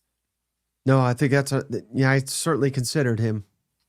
He could blow up this year, no doubt. Kiffin's going to get his playmakers the football. So Trey'Dez Green, no surprise that you mentioned him. No surprise that Cousin Shane will be perked up if we talk some Tennessee, Stephen. So how about Tennessee? Make or break position group for the Vols. Mike, you can rest easy. It's not the offensive line. Yes. It's quarterbacks, Mike. It's got to be. It's Faison Brandon or George McIntyre. I do have confidence that one of these two is going to be good enough for Josh Heupel in this offense. And they don't have to do it alone. Great run game, receivers, top offensive line. I did consider the edge rushers, considering Chaz Coleman is gone. But I think quarterback is the thing here for Tennessee. If Faison Brandon or George McIntyre take a step forward, this offense is productive as we've seen under Heupel. The Tennessee with that schedule can make a run at the playoff. I get why you went there, Stephen, and that's probably the right answer. But I'm not worried about it. I'm not worried about it. That's all Josh Heupel does is produce these quarterbacks, and they change every year. So, again, maybe this is the most or the least experienced. I mean, that's a fair comment to make. But, see, I'm not like you, Stephen. Las Vegas Bowl, get the hell out of here, Stephen. I'm saying Vols are going to the playoff. And what's going to dictate that for me? It's that defensive line. So shout out Tennessee, make or break, position line, defensive line. They've got some talent there, Stephen. That's just some of the guys I wanted to outline. Ethan Utley, Nathan Robinson, Tyree Weathersby, Davin Hobbs has been in a lot of wars, but he's been banged up. So, I mean, they got potential and a lot of second-year players that have not made huge impacts that shall be called upon this year. Shout out Hobbs. Yeah, that's another good one. Or actually that's the one I said. But, and then they added like transfers like Xavier Gilliam, who I think is very solid, but we've not seen him in that big orange uniform. So give me the defensive line, Stephen. I think the linebackers are going to be phenomenal. I think they have improved the secondary massively. So again, same thing I said about who was it? Missouri, I think. If the defensive line doesn't hit for Tennessee, it's all for naught. So give me the defensive line. That's the make or break position group for Tennessee. I only picked, I think, 2 quarterbacks. So I had to work a quarterback in here somewhere, and Tennessee just made the most sense. But Mike, I think there is like a massive trust factor for me with Heupel. And also, like I mentioned, the supporting cast is there for somebody to step in and go. They don't have to be the main conductor. They can just be like a point guard in this offense. But I think what interests me the most about this defense is like Jim Knowles is every feature that you read about him and at his time at Ohio State or elsewhere, loves to scheme, loves to sit in the film room, loves to come up with designs of schematics. And I'm sitting here and look at these linebackers and going, man, there's a lot of really good linebackers. And I like Tennessee's tackles. So I'm with you. Like, who steps up on the edge to replace a Chaz Coleman? But I think Jim Knowles could get pretty interesting with maybe some of these schematics and maybe moving some guys around to alleviate some of those concerns. But pass rush is one of my big questions for Tennessee this year, just because without Chaz Coleman, you got to generate some of it. Who's going to step up and do it? That's what I'm kind of interested as we get into early in the season, who steps up for Tennessee.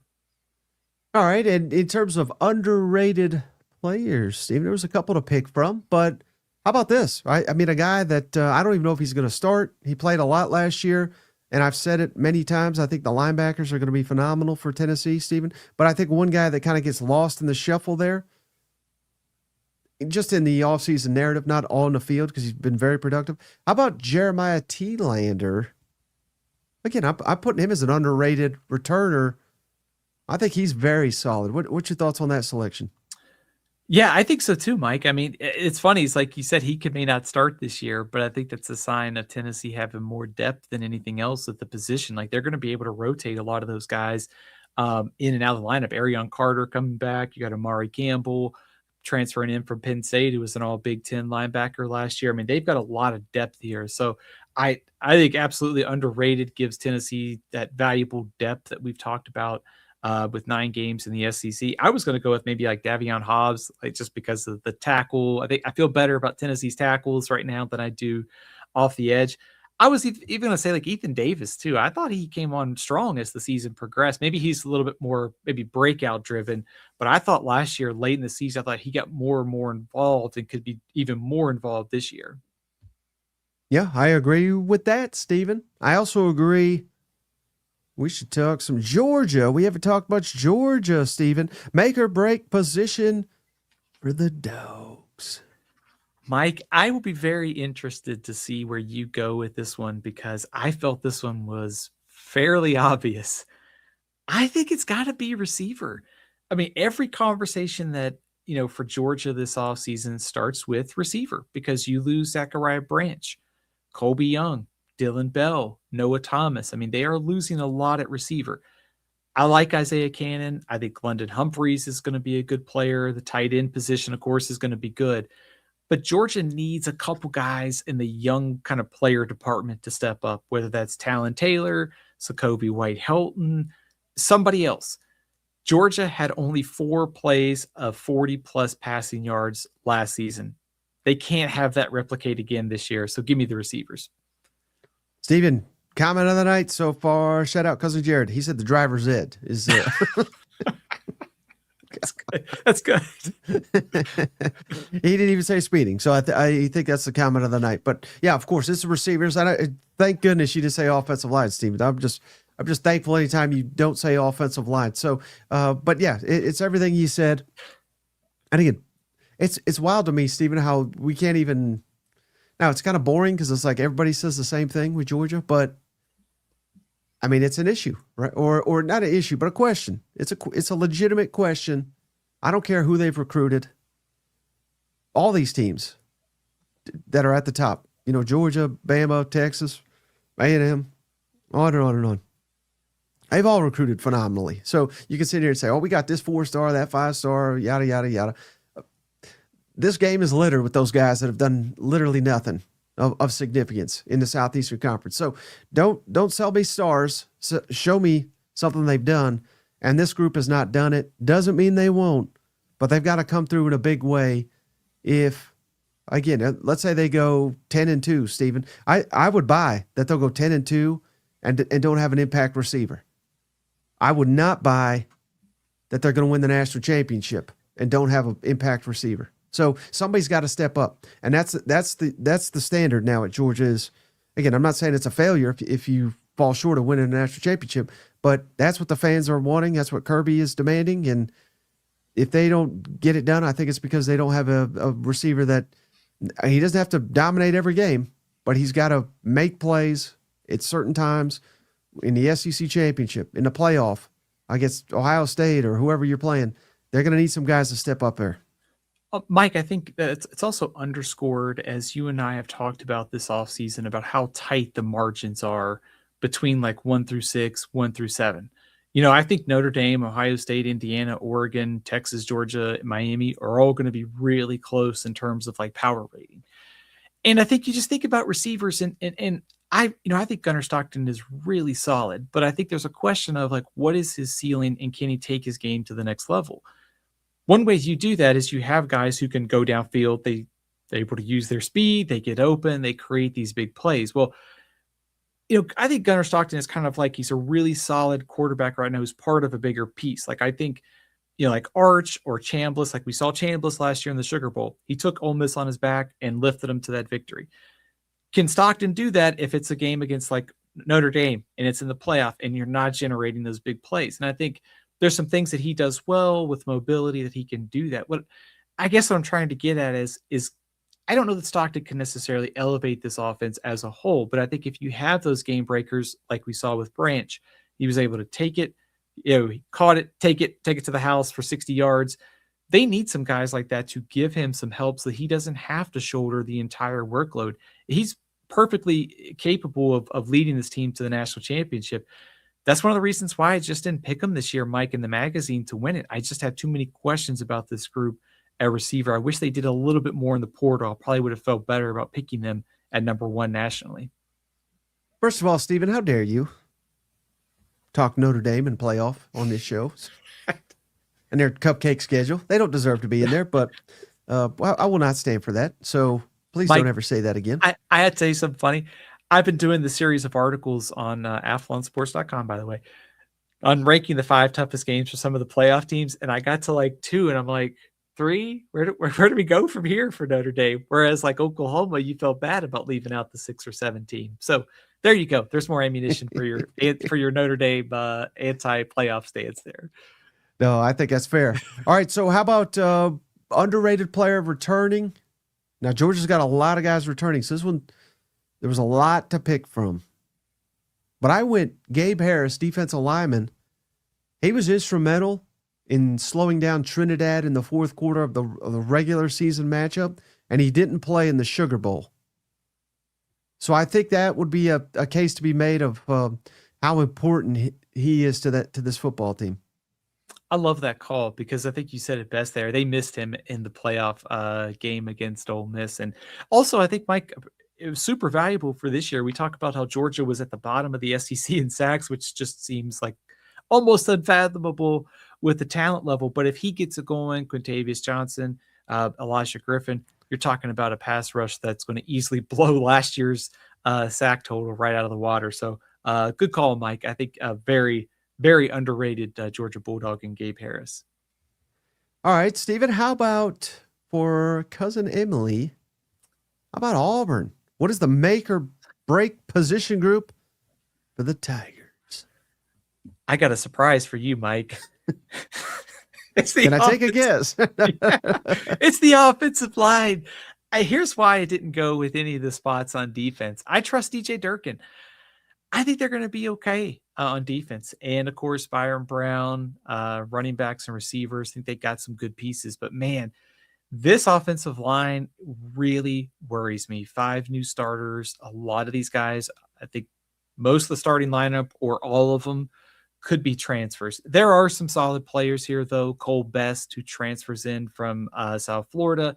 You've got Joseph Simmons transferring in from James Madison. I think those guys could be good. They also have some other P4 players transferring in. They have a nice baseline of experience.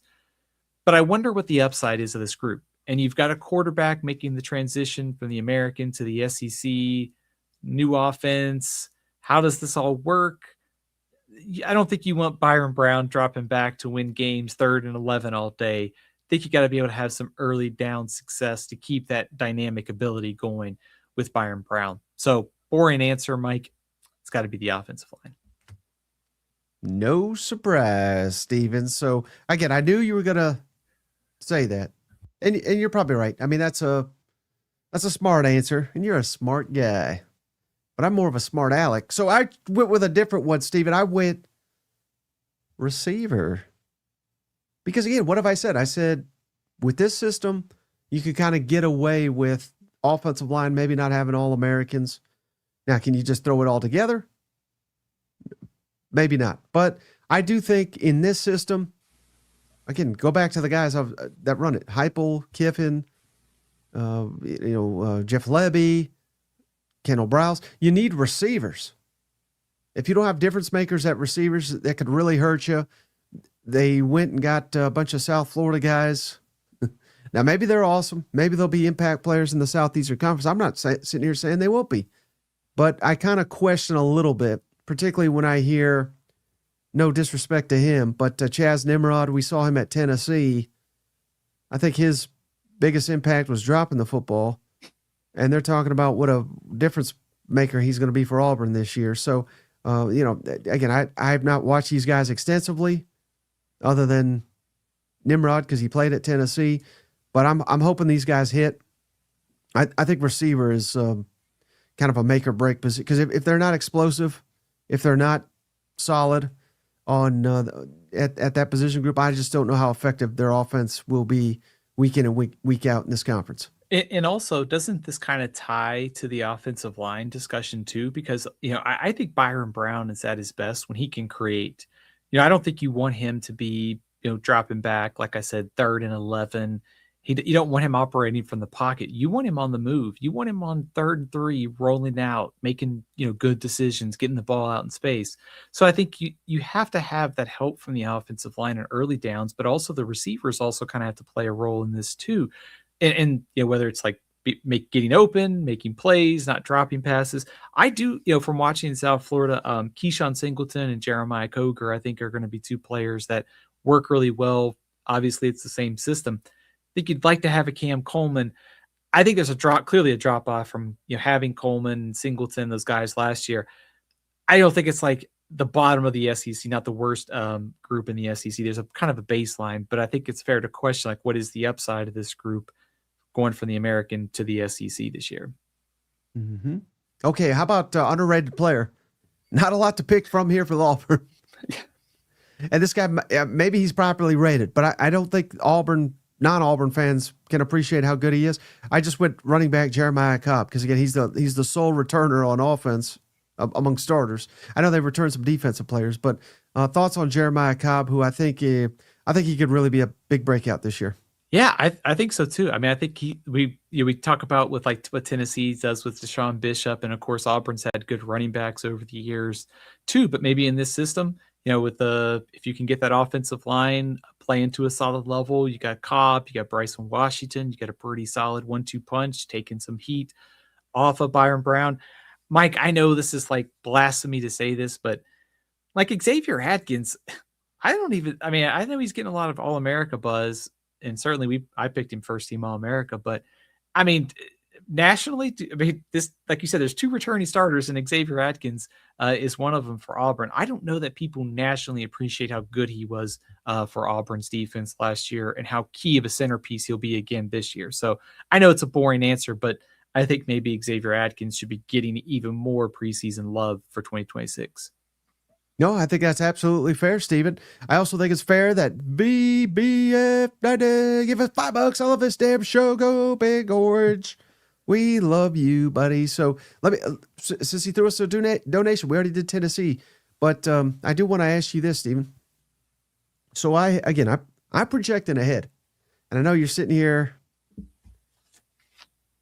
You people. This is counting you now, Stephen, because you're one of them that are kind of like doubting, or not doubting, but just have questions about Tennessee quarterback. I have no question. Remember I asked you about Keelan Russell. I put Faison Brandon ranked higher than Keelan Russell in my quarterback rankings. Again, I'm trying to project ahead to the end of the season, not today. It's crazy. There's nothing to go off of.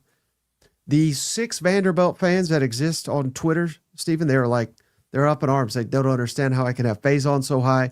I got Jared Curtis last when they literally have the same resume. But again, I'm trying to project ahead. So I know you are not one to make bold proclamations, but I'm just kind of curious, and feel free to call me a complete moron like the rest of the internet. But is it crazy to suggest that Faison Brandon could be a top 10 SEC quarterback by the end of the season? Not at all, Mike. I think this is I was trying to think of a smart aleck response to your smart one earlier, but my brain is not quite working. But I think I do these quarterback rankings too, and I like to project ahead. I don't like to just say, here's their bio, here's their stats so far, put them in a 1 to 16 order. Like, I think if we're trying to figure out what's going to happen this season, we have to project like how good some of these quarterbacks are going to be. And I think about confidence level. Tim Beck was awesome, has been awesome for Vanderbilt. He was awesome back at New Mexico State. I think with Junior Sherrill, Ced Alexander, Vanderbilt's got a good baseline. Tennessee's got a top 10 offensive line in my mind in the country, maybe a top 10 receiving core. They certainly have a guy in Deshaun Bishop who should be an All-American if he plays at the caliber he did last year. That is a better supporting cast than what Vanderbilt has coming back. Also, I think you have to trust Josh Heupel just a little bit, right? I mean, Joey Aguilar got there, in the summer and ended up being one of the top statistical passers in the SEC. Took Nico to the playoff. I mean, Joe Milton.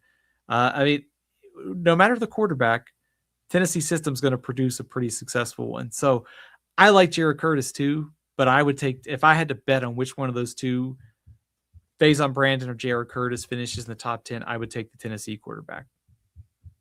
Good call, Stephen. Good call. That's why you're the encyclopedia. I just glad I didn't get replaced by Marler. I had to watch my.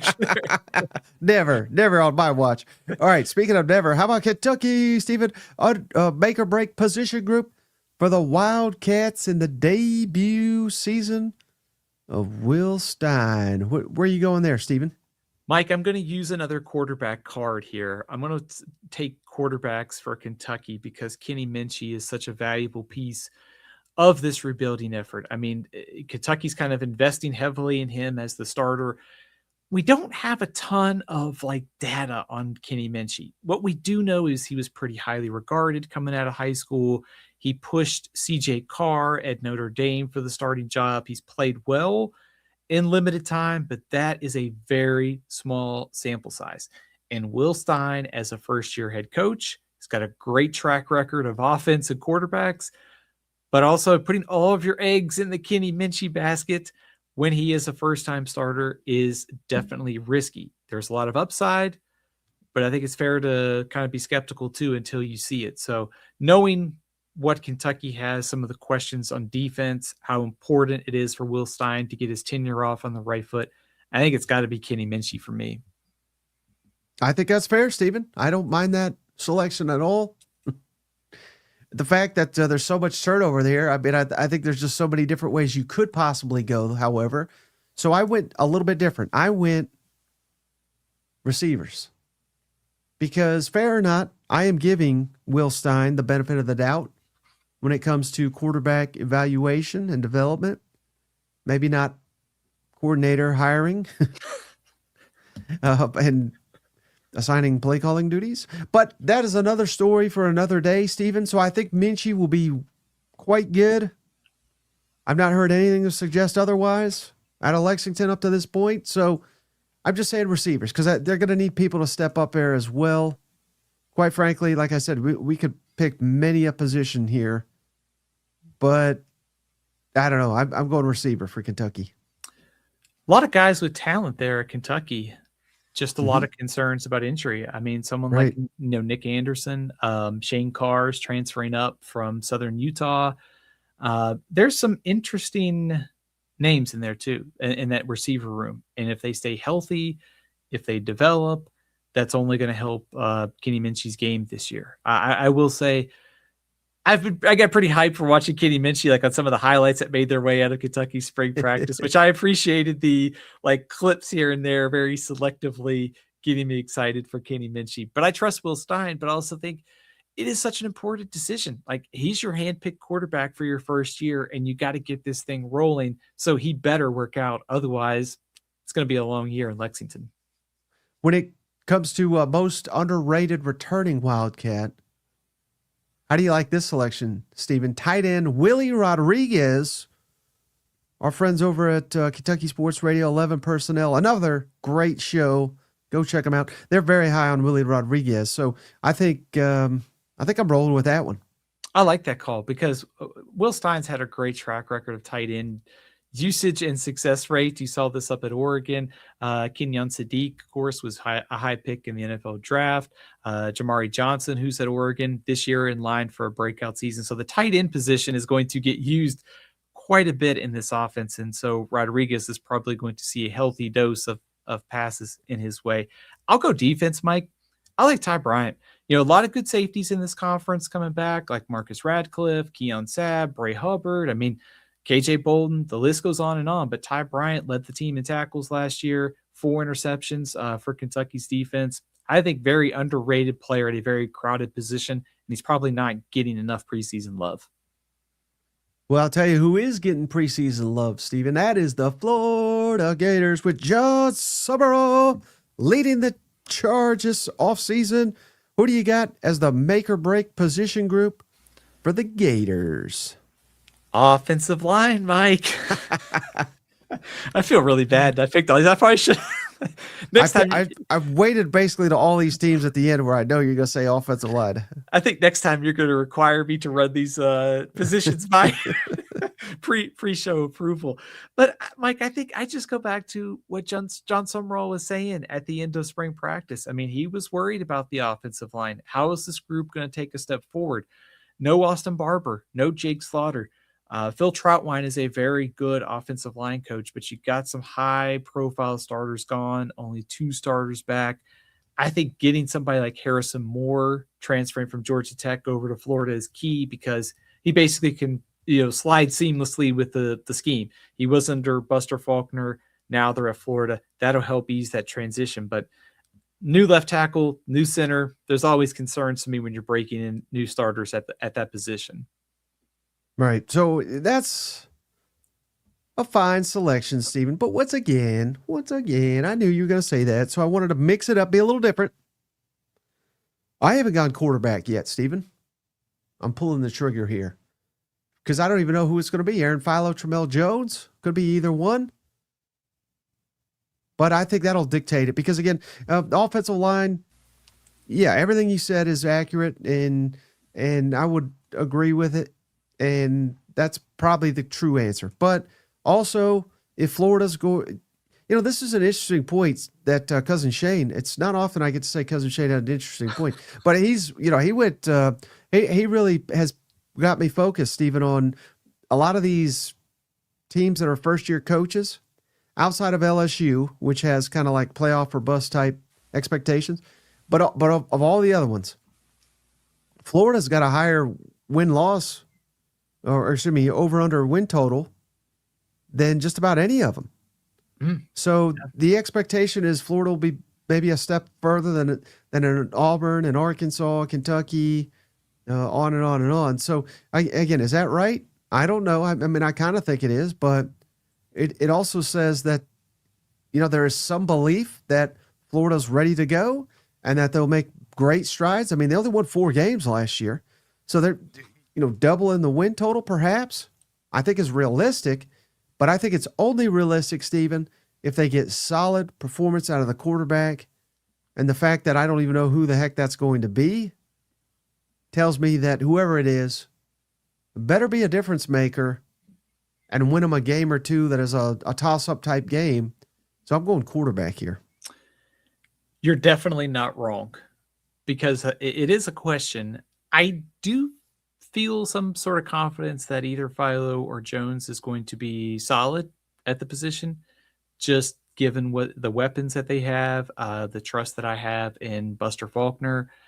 We saw this with Haynes King when he went to Georgia Tech. I mean, he was not great at Texas A&M, wasn't bad, but he just wasn't like the all ACC level that we saw out at Georgia Tech. So I think there's got to be some confidence level that Buster Faulkner could take one of these 2 quarterbacks and make them productive. Maybe not all SEC good, but solid. So I think it kind of goes back to you have confidence, but it's also fair to have some skepticism until you actually see it. What I do see is when I look at that schedule of how favorable it is for Florida, because you get Ole Miss at your place after they play LSU. That's like the perfect time. It's like the perfect letdown trap game. You get Oklahoma at your place.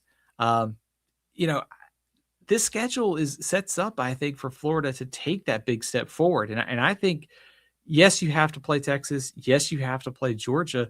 But 2 of your tougher games are at home. Your road schedule is Kentucky, Missouri, Auburn, and Florida State outside of Texas. That's about as favorable as it gets. And so when I think about just raw roster talent, we know Napier could recruit. He just couldn't develop it, Mike. So I think that's why that win total is that high. There is a lot of confidence in Summerall, plus a favorable schedule, plus talent in the program. I do like Florida to kind of maybe surprise some people this year. I don't know if I'd go playoff dark horse, but I think they'll surprise some people this year. Yeah, let me ask it to you this, Stephen. So you just highlighted something interesting. The road games for Florida this year: at Auburn, at Missouri, at Texas, at Kentucky, at Florida State. Big if here, if they can win 4 of the road games, do you think they could win? If I were to guarantee you they win 4 road games, which again is no guarantee in this league, but if I guaranteed you that, what do you predict the final record overall for Florida would be? I would probably take 8-4. I think they if you said guarantee me some losses, it would start with Texas and Georgia. Right. Ole Miss, Oklahoma is interesting because kind of the schedule set up with Ole Miss. They're also at home, but the rest of those, I think Florida will be favored in most of those. Would you agree with that? Absolutely. And that's why I figured you'd say 8 or 9 wins. So, I mean, that would either one. Obviously, 9 would be a little bit sweeter. But you can't knock an 8-4 debut for a head coach in this conference. I think that would really set them up well for year 2 of the John Summerall era. I mean, it would be a disappointment, though. He's played for the conference title all 4 years. It's Lane. Come on, man. He's supposed to make the SEC championship in his first game. But no, you're right. I mean, think about I also love the way that Florida's recruiting, too. Like, being able to get high, talented, upside offensive linemen. Like John Summerall, I mean, he played in the conference. He coached in the conference. He's from the footprint. He's coached at a G6 team, 2 G6 teams. Mike, he's like, if you had to make a coach in an SEC factory, he would be it. He understands how to win in this league. And I think he'll do a much, much better job than Billy Napier did down in Gainesville. I think my mother could do a better job than old Billy Napier. All right. And then when it comes to underrated player returning, so there's a little bit, I'm a little cheating here, Stephen, and it is based on a little bit of information that I've heard. I've heard this guy is really taking his game up, but also I'm just rooting for this guy because he had a terrible moment, and I hope that's not the legacy he leads, and I think it's if he continues, it'll be something different here. Shout out to defensive lineman Brandon Bett. He's the one that unfortunately did the spit against South Florida, and there's a lot of people said kick his ass off a team now, which I would have understood. Cost you a win, can't have that, inexcusable. But again, hopefully that is not the end of the story, and I don't think it will be. So I'm rooting for him personally. Brandon Bett, underrated player returning. I was going to go there too, because I've heard some of the similar optimism that you have. And as far as being, we think about how that Florida defensive line steps up. You got McCray, you got Jaden Woods, you got some guys with talent coming off the edge. How do you form that interior, especially with some of the personnel departures? So getting him to be a high-end impact defensive lineman would be crucial to be able to stop the run and help those edge rushers. So I would go Brandon Bett as well. Mike, I would throw out, how many Florida fans do you think have thrown their computer or phone out the window the last couple of weeks? Every interview that Billy Napier's done is, well, I've learned a lesson. I'm giving up play calling duties, right? It's like, man, it's like 2 or 3 years too late, right? He learned on our dime. That's what it sounds like to me. But let's waste no more time on his sorry loser ass. Let's go Carolina, Steven. Make or break position group for the Gamecocks. We got to go offensive line, Mike. We got to maximize Lenora Sellers. I almost went defensive end here because, you have like Dylan Stewart coming back from injury. Who steps up opposite of Dylan Stewart? But I just look at this offensive line and go, man, if Jacarius Peak is healthy, he plays 12 games in the regular season, what a difference that could make. And not knowing what his status is and knowing sort of the investment that South Carolina has made there with the transfers, Randy Clements coming in, they've got to be able to run the ball. They've got to give Sellers more help. Yes, you want him on the move, but you don't want him running for his life every game with the defensive front coming after him. 2.8 yards per carry last year in SEC games. That's not going to get it done, so it's the offensive line for me. Yeah, of course it is, Stephen. Of course it is. But again, you're the encyclopedia for a reason. You nailed it. Offensive line is the answer. You mentioned Randy Clements, new offensive line coach, who's been working with Kendall Briles since they've started coaching, basically. I mean, it's been that long. So, again, they go hand in hand, and he's pretty touted. He produces great results. They have spared no expense this offseason. I believe the number is 7, maybe 8. I think it was 7, then they added another one. But again, my number may be off by 1. But they've that's how many offensive linemen they've added this offseason. So they are doing what they can to fix this group over a single offseason. I literally don't know what else they could have done. So shout out the offensive line. Hopefully they're a lot better, and we'll get a much better team here in Columbia. As far as most underrated player returning, this was a little bit different or difficult for me as well, Stephen. There's a lot of case to be made for some of these defensive players, but I went, how about receiver Jaden Sellers? When everybody's talking Sellers, he's always the second Sellers for good cause. I mean, his brother's a quarterback and was a Heisman hopeful last year, but I think Jaden is very good. Breakout year last year. Thoughts on that selection? I'm buying Jaden Sellers, Mike. I think with Nick Harper and Jaden Sellers, they got a pretty solid 1-2 punch. I think South Carolina is going to have an improved just offense, receiving core overall. I was kind of going to go with maybe kind of like a little bit, maybe too under the radar, but I was going to go with Brownlow Dindy, the defensive tackle. I thought, did some nice things in limited time last year, going to be asked to take on an even bigger role this year. But I thought South Carolina's got a couple of interesting players you could throw in there. Johnson at linebacker, maybe even Collier in the secondary too. So interesting defenders. I think you can make a couple different choices there. All right, so let's do mighty Texas, Steven. Again, I have an idea of where you're going. Please, make or break position group for the Longhorns. Please say Arch Manning. Mike, I would just want to welcome you to the Arch Manning bus over here. I've had a seat for you, first class ticket. But of course, Mike, you got to protect the franchise. You got to be able to run the ball better. It's got to be that offensive line. 3.3 yards per carry in SEC games last year. I like what they did in the portal. They added some starter help. They added some depth. Trevor Goosby's one of the top linemen in the country. Also, if you think about the way last season played out, it felt like, and I looked at some of Arch Manning's time to throw, and his average depth of target kind of changed, like in the first half to second half. The average depth of target actually got like less in the second half, and the time to throw got less. So they were trying to get the ball out of his hands quicker. And you think about, now you have a better offensive line. Maybe you can let some of those deeper routes develop with a Cam Coleman, with a Ryan Wingo, because you have the better offensive line this year, plus the better run game. So I think maybe those tweaks in the second half we saw were good to survive last year. But I think maybe Arch gets back to having some more of those deep connections in the passing game because of that better offensive line and weapons. So I'm boring. I went with offensive line for Texas.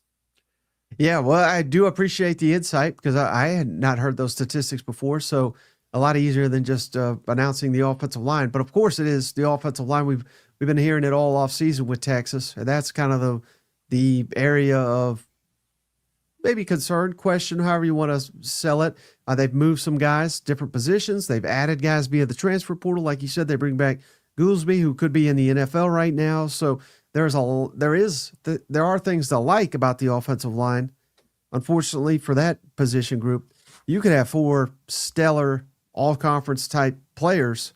You have one weakness that's going to get exploited each and every Saturday in this conference. So, yeah, it's got to be the offensive line for Old Texas. Good call by you, Stephen, as usual. But in terms of underrated player, how about this one? How about edge defender Lance Jackson? I think he could have a big year with Muschamp coming over. Thoughts on that selection? I was going to go Hero Canoe, so I think we're kind of on the same page of like defensive line help around Colin Simmons. I think Jackson is so critical because you lose Burke.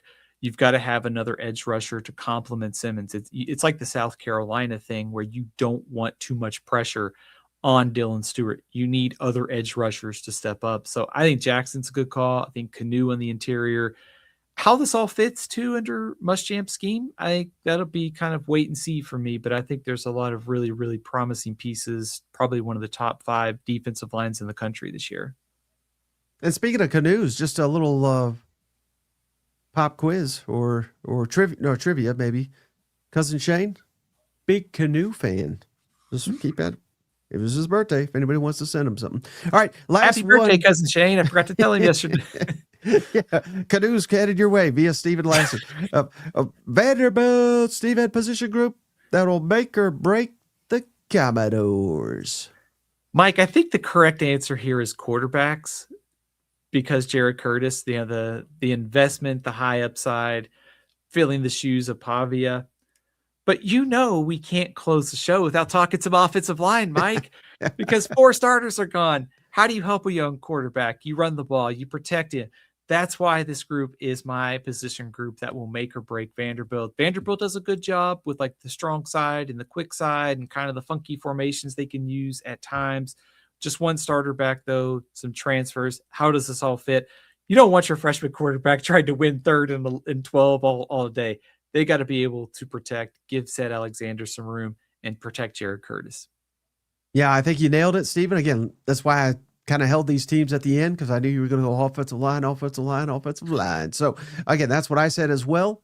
When we think of the greatness of Diego Pavia, there's a lot of things that he did. Pinpoint passer, tough as hell, ran the football with just anger at times, even though he was kind of he was a diminutive type player, but he was never lacking for toughness or heart. Can you get that from young quarterbacks? I don't know. That's a huge question mark. But also, Stephen, he made plays when the line did break down. I mentioned this the other day, but the LSU one will forever be burned in my memory, where LSU had a free rusher.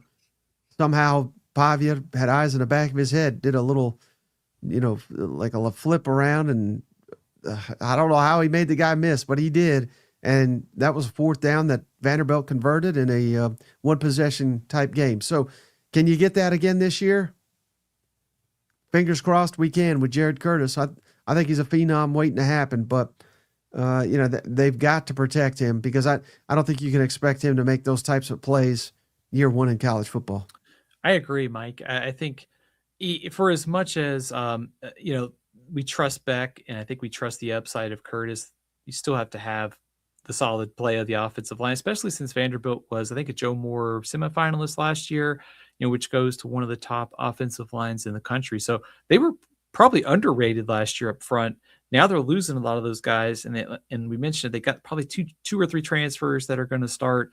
I know that Vanderbilt kind of looks for certain, characteristics to kind of match that strong side, quick side, some of those quirky formations that they do. So I think they have a pretty good feel on it, but to be breaking in a true freshman quarterback, 4 new starters on the line, the good news is you have that offensive continuity, but man, that is a lot of questions for an offense with a true freshman quarterback. All right, so final thing here, Stephen.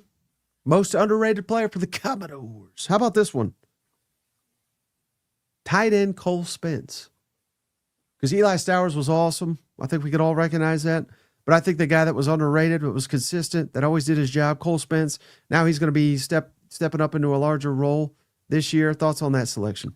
I love that call. I was going to say, I think he's probably properly rated, but Junior Sherrill maybe a little bit, to some extent too, like somebody in the passing game. I think so. Sherrill, throw Cole Spence in there, overshadowed by what Stowers did last season. Also think Spence could be maybe a guy who sneaks into all SEC honors, because he could be that safety valve for a true freshman quarterback, and he's maybe going to take on more of that role at tight end in the offense for Vanderbilt. So I like the call for Cole Spence. I was going to throw Martrell Hyde in there, had 4 interceptions. He's good on returns for Vanderbilt as well.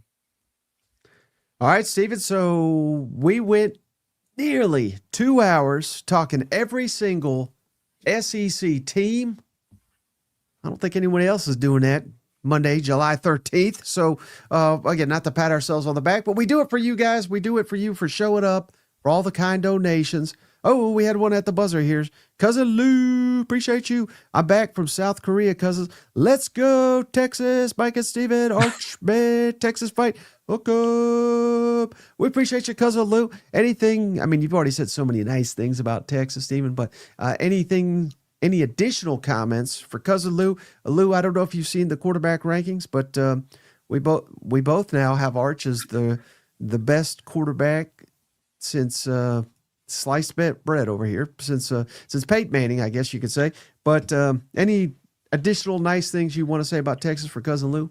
Yeah, Mike, one stat that I have thought about a little bit this offseason for Texas was they were 66th in the nation last year in success rate against the pass. I am curious to see when you lose Michael Taft, you lose Malik Muhammad, how does Will Muschamp improve the pass defense a little bit this year? It feels like there's some room, especially by the stats, to get better. Well, maybe one way is you just create some more havoc up front. So I think there's a lot of intrigue for me to I think we're very high on the defensive line. A little bit of turnover at linebacker, a little bit of turnover in the secondary. I think interested to see how it all fits together. I feel very good about the end product that Texas is going to have a good defense, but maybe some guys like Jelani McDonald stepping up too this year. I like Rasheem Biles, the transfer from Pitt, coming over to play linebacker at Texas, but just wondering kind of how it all fits together.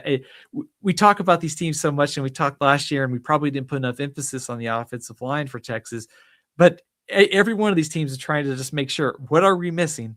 And just wondering how all these pieces fit together for Muschamp's defense is kind of one of my X factors this year. But I think they're still going to be a great defense. Well, speaking of that pass defense and slightly improving, I remember Gunner kind of sliced and diced them. Of course, Georgia was very good. But which teams on the schedule, Stephen, stand out to you where Texas needs to get better in pass defense to ensure they get a win this fall? Are there any that really stand out to you? Mike, I think it's got to be that Ohio State game. Week 2, Julian Sayans, one of the top quarterbacks in the Big Ten. You've got Jeremiah Smith from Ohio State. I think probably the best just pound for pound player in college football this year. Also, in a weird way, Mike, I actually think the opener against Texas State will be good for the Texas defense, because Texas State has a really good offense. Brad Jackson, their quarterback, they got a couple receivers that are good. I'm not saying they're going to upset Texas or anything like that. What I think is they are a good offense in week 1 to where you can have to push yourself a little bit. They get you ready for Ohio State. They still got to play Trinidad Chambliss, Mateer.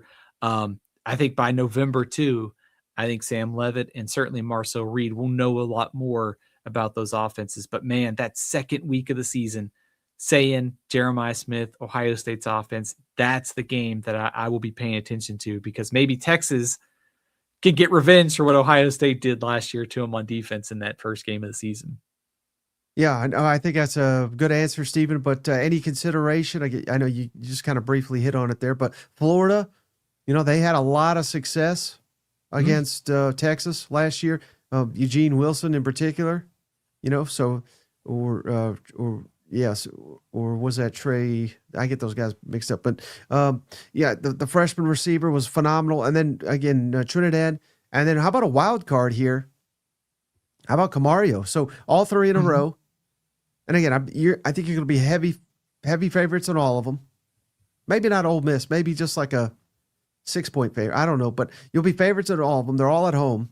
So I'm not suggesting you're going to lose any of them. But those 3 stand out to me as 3 where you got to make sure you're on your game.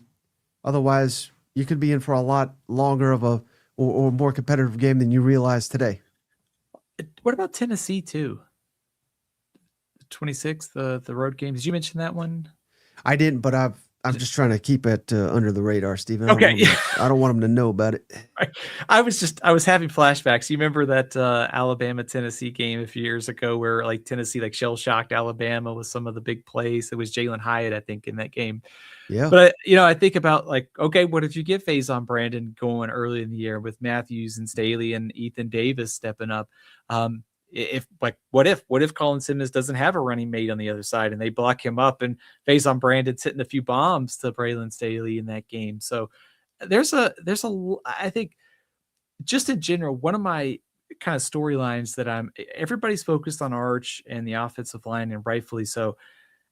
I'm just fascinated by this idea that, Texas was not bad on defense last year, but now they're swinging to be great. And I like when you try to swing for the fences and get it right. If you're a team, it's like, hey, this wasn't good enough. We got to do something different. I like being bold. And I think what Muschamp and his success level this year is going to be a very fascinating story, because if you pair that with this offense, I mean, there's a good chance that Texas hoists the national championship come January. Cousin Lou's going to like it. He says, yes, sir. Hook up. Then another one. Julian saying, I'm saying we kick their ass. Hook up. We appreciate you, Cousin Lou. Man, so generous here at the buzzer. So let me ask you a couple more Texas questions, Stephen, while I got you here for Cousin Lou. Who leads Texas in rushing next year? Rushing yards and then rushing touchdowns. And it doesn't have to be the same player, but I'm just kind of curious your thoughts there. I've been going back and forth on this one, and I wrestled with this with the all conference honors. I probably would go Hollywood Smothers for rushing yards. I'm kind of tempted to take Arch to lead the team in rushing touchdowns. He had 10 last year. I could see it being almost like 5, 7, and 8, kind of divided among those three players. But I could be convinced a couple different ways, Mike. They all feel like they're going to be very productive. But how would you go Smothers or Brown to lead the team in rushing? Man, I would almost say Brown. Interesting. Because I've just liked what I've seen from him at Arizona State. And I haven't seen enough of Hollywood Smothers, so maybe that's not fair for me to say that. But the fact that we're like this guy, that guy, or this it's good to have options, Stephen. I would rather have that than not.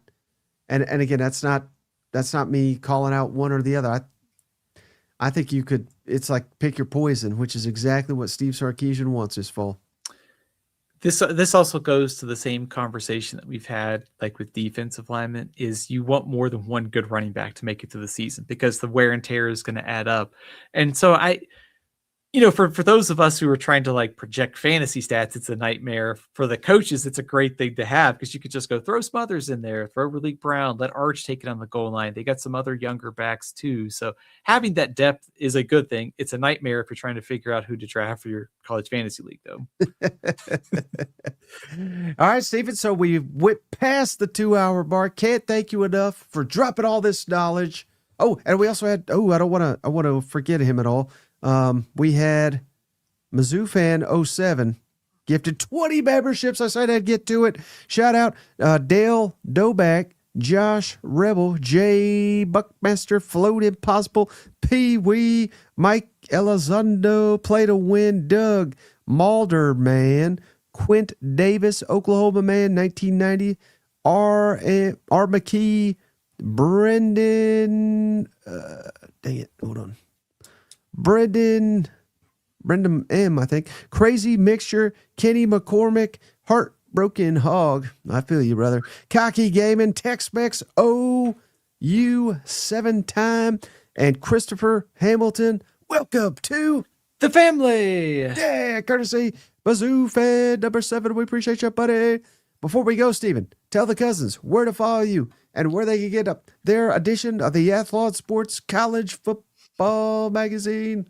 Hey, Mike, one quick note before we close out the show. Somebody asked about the Gator Bowl, and I did some quick check on my notes. By the way, this is a bit ambiguous because depending on where you look, there is still a level of ambiguity. So I apologize for not having the firm answer, but I wanted to make sure that I had the right answer. The answer is, I don't think anybody knows right now. So to be determined. Maybe it'll be Cousin Shane's backyard. Who knows? But appreciate all the cousins who picked up the magazine. You can pick it up at like grocery stores, bookstores, Target, like CVS and all that. You can also order it at athlonsports.com. Magazines at the very top. Last time I checked, all of the SEC covers are still in stock. So still time to order one and get it shipped to you before the season starts. Yeah, get that info in your hands. We got a couple weeks before college football. You got to study up using your Athlon Sports College Football Preview. That's going to do it for this episode. We'll be back tomorrow in the afternoon with Wildman Marler and then Cousin Shane, of course, in the evening. Until then, we appreciate each and every one of you. Until the next one, bye-bye. Hey, buddy, this beer's for you, Mike, and Cousin Shane. That SEC podcast loves the Pirate, and the Pirate loves that SEC podcast. Hail State.